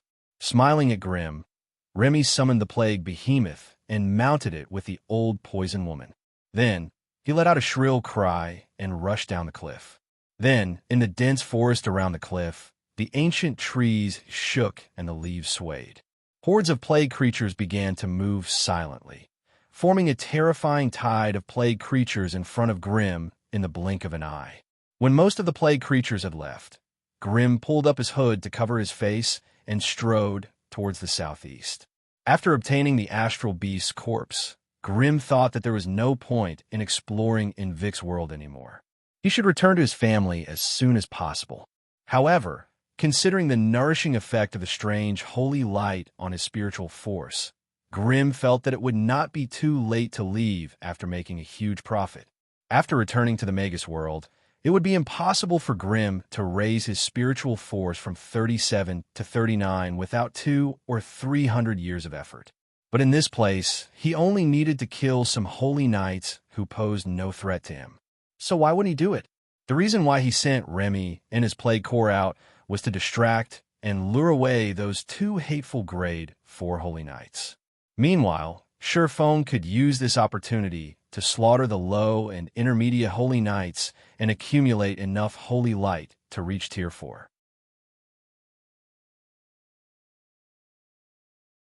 Chapter 996. It had to be said that after becoming a wizard, Grimm's time dimension seemed to be different from that of ordinary people. The last time he met Catherine, she was just an ordinary apprentice knight. She had to use all of her strength to stand firmly in front of Grimm. But now, he had already become a black iron knight that was admired by all the people. In a trance, Grimm realized that 5 years had passed in the blink of an eye. To Grimm, 5 years was just a short period of time for him and the other wizard hunters. It was just a slightly longer battle. But to other people, 5 years was enough for them to cross an important part of their lives. However, no matter how much Catherine's strength had grown, she would not be able to detect the flame rune that Grimm had injected into her body. In the past 5 years, the flame rune had sent back countless broken and messy messages, but they were all blocked by Grimm. At that time, he was busy fighting with the other wizard hunters and did not have the time to browse through the growth of a little apprentice knight. However, after dealing with his enemies, Grimm was able to focus on Catherine. Through the information stored in the AI Chips database, he instantly grasped the changes in her over the past few years. Black Mountain City? Catherine was currently in Black Mountain City in the south of the Zambi's empire. There seemed to be a lair of the remaining witches of the Deception Witches. The Holy Knights were trying their best to gather people to catch them all. According to the vague information sent back by Catherine, the witch lair was managed by 2 grade 3 Deception Witches, and they had repelled the Holy Knights many times. Both sides had been fighting in the jungles, deserts, and swamps around Black Mountain City. The war had lasted for a long time. For some unknown reason, the 2 grade 4 holy paladins who were supposed to lead the team there suddenly changed directions. This caused the holy paladins to face the sinister and cunning witches of the otherworld.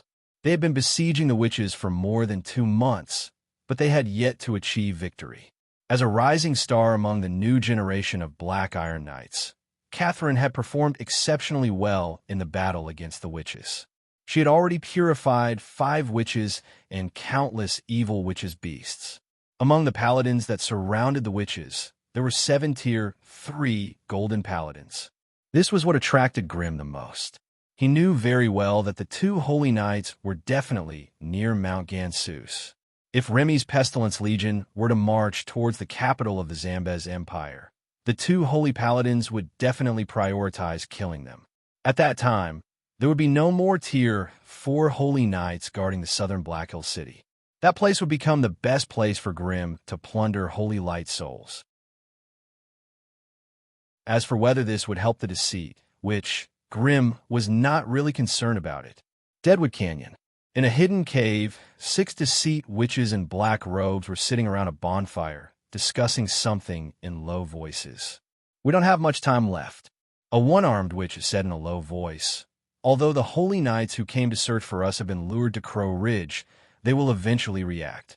Once they increase their search efforts, the illusion spell formation outside Deadwood Canyon won't be able to stop them for too long." Although the one-armed, which was expressing her opinion, her eyes were fixed on the tall witch sitting at the head of the table. Not only her, but all the other witches also stared at the tall witch, waiting for her orders. As soon as the tall witch opened her mouth, she could not help but cough. Her hoarse and muffled voice sounded like a broken bellows, which sounded heart-wrenching and lung-splitting. Her shriveled chest heaved violently, and it took her a long time to calm down the restless magic energy in her body. Finally, the tall witch spoke. "How's the situation in Mist Valley?" "It was breached by the Holy Knights 7 hours ago," a witch with a head full of white hair said in a low voice. "What about the sisters there?" "2 died, and the remaining 1 has moved to the west. From the last message she sent back, the situation is not optimistic." "What about the soul burying swamp?"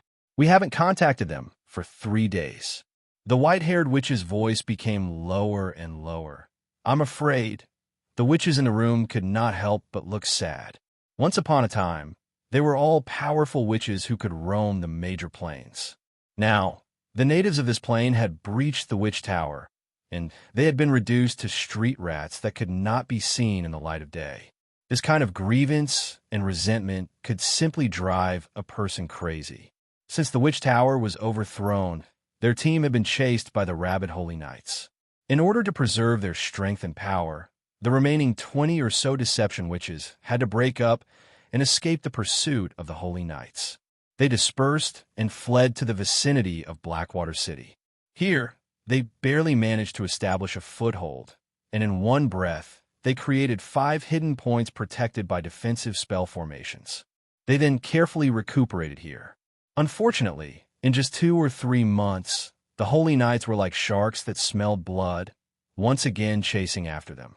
From the top of the mountain to the bottom of the abyss, no matter where the witches hid, the holy knights would spare no effort to find them and purify them one by one. Logically speaking, those who could fight their way out of the siege of the holy knights were not weaklings. The proportion of the remaining deception witches who were grade 2 was far higher than that of ordinary witch teams. Unfortunately, once a powerful witch lost logistical support, the witchcraft materials on her body would be exhausted, and the witchcraft equipment she wore would be destroyed one after another. The combat power she could exert would also be greatly reduced. Therefore, in the case of a lack of supplies, even the most powerful grade 2 or 3 witches could be worn down and killed by the other party. Moreover, the holy knights here were simply too many to kill. Their numbers were astonishing, and they came wave after wave, not afraid of death at all. What's more, the number of high-grade holy knights following behind them was no less than the number of deception witches. Therefore, from 23 witches 3 months ago to 12 witches now, the number of deceit witches had sharply decreased to a sad point. And the cause of all this was the hateful holy knights who were chasing after them all over the mountains and plains. Originally, there were 2 grade 3 witches stationed by the deception witches in Invict Plain. One of them died in the hands of grade 4 holy knight when the tower was breached. The grade 3, which who was injured and escaped, was this tall, which who had been coughing nonstop. Tess Cynthia. When she was escaping, she was slashed by the grade 4 holy knight, and more than half of her chest was obliterated. If it wasn't for the high-grade witchcraft medicine she carried with her, she would have died a long time ago. However, for the past few years, she had been wandering from place to place and had never had the time to find a suitable magic potion to treat her injuries. Therefore, although her life was saved, she was left with serious sequelae. Now, the combat power she could exert was only at the level of a grade 2 intermediate witch.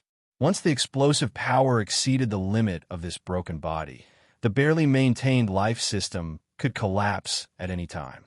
With their current situation of lack of doctors and medicine, it was a sign of the arrival of death. Therefore, suddenly hearing a series of bad news, Cynthia's heart was filled with panic and sadness. Cynthia's heart was filled with panic and sorrow. After a long time, she barely controlled her emotions and opened her mouth to ask, "Where is Tower Master Eterial?" She was now a grade 3 witch in name, but Eterial, who had crossed over to help them, was still a genuine grade 3 witch. The other party had also met up with the witches while they were fleeing for their lives. However, she resented her for not being able to rescue them and losing the batch of witchcraft materials, which was the main reason for the fall of the witch tower. Because of this, the local witches were dissatisfied with Eterial and refused to listen to her orders. After hearing Tessa's question, the few witches present looked at each other, as if they were not too sure about Eterial's whereabouts.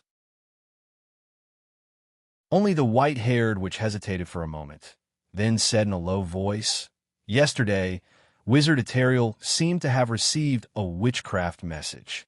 She simply said that she was going to meet a friend and left in a hurry. She did not specify where she was going." The faces of the witches immediately changed. "Ilya, have you gone senile? What kind of friend would Eterial have here?" The one-armed witch said angrily, looking worried and uneasy. The white-haired witch was stunned, then suddenly said, "Are you worried that she will betray us?" "Impossible. She's also a witch, right? Those natives will not let her go." "Umph. Look at the situation. You are still so childish. If she really wanted to save us, why would she give the most important thing to that bitch Rena?" The one-armed witch's words immediately resonated with the other witches, and they could not help but curse. "Lady Tess, we can't hesitate anymore. Let's move now. Otherwise," while they were discussing, the faces of the witches suddenly changed, and they all turned to look at the entrance of the cave. Just now, several of the defensive spells they had set up around the Deadwood Canyon had been touched by someone. Judging from the speed of the other party, it could only be Witch Eterial, who also had the authority to control the spell formation. If it was only Eterial, they might not have such a big reaction. The key thing was, according to the feedback from the spell formation, there was a stranger who had entered the Deadwood Canyon with Eterial. A stranger? In this Bulsh *T plane full of pursuers, the so-called stranger meant enemy. An enemy meant killing and sacrifice. Over the years, they had sacrificed many of their witches in the Invict plane. Therefore, when they sensed a strange life force through the defensive spell formation, all the witches could not help but feel nervous. Who had Eterial brought with her? Was a friend or foe?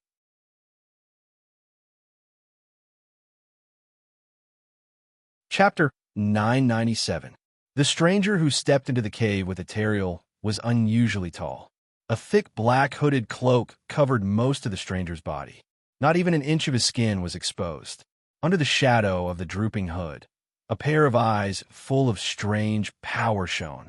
All the witches who looked at him could not help but turn their heads to avoid his eyes. Some of the weaker witches even felt their eyes stinging. Tears streamed down their faces, and their eyes were so blurry that they could not see anything. Although they were shocked, the witches' reactions were surprisingly calm, and there was even a hint of joy. Although they did not know the identity of the stranger, the power he used was obviously from the witchcraft system. This was the main reason why the witches felt a sense of relief. "Sisters, put away your staffs. Please allow me to introduce you to a distinguished guest." Eterial was usually an old and prudent middle-aged witch, but at this moment, there was a hint of excitement on her face. However, before she could continue, the tall and thin witch Tess had already walked out of the crowd and said calmly, This must be Lord Grimm from the Crimson family. Under the shadow of the hood, the stranger showed a strange smile and said loudly, "It's an honor to meet you, Lady Tess." As the newcomer took off his hood, a handsome man's face appeared in front of everyone. The contours of his face were distinct. The corners of his mouth were slightly raised. His eyebrows were thick. His strange black eyes were full of majesty, and his dark red hair was draped over his shoulders. On the whole, his face could not be considered handsome. It could only be considered ordinary. However, the powerful eyes that contained power and the strong self-confidence that emanated from the corners of his eyebrows gave this face a strange sense of beauty.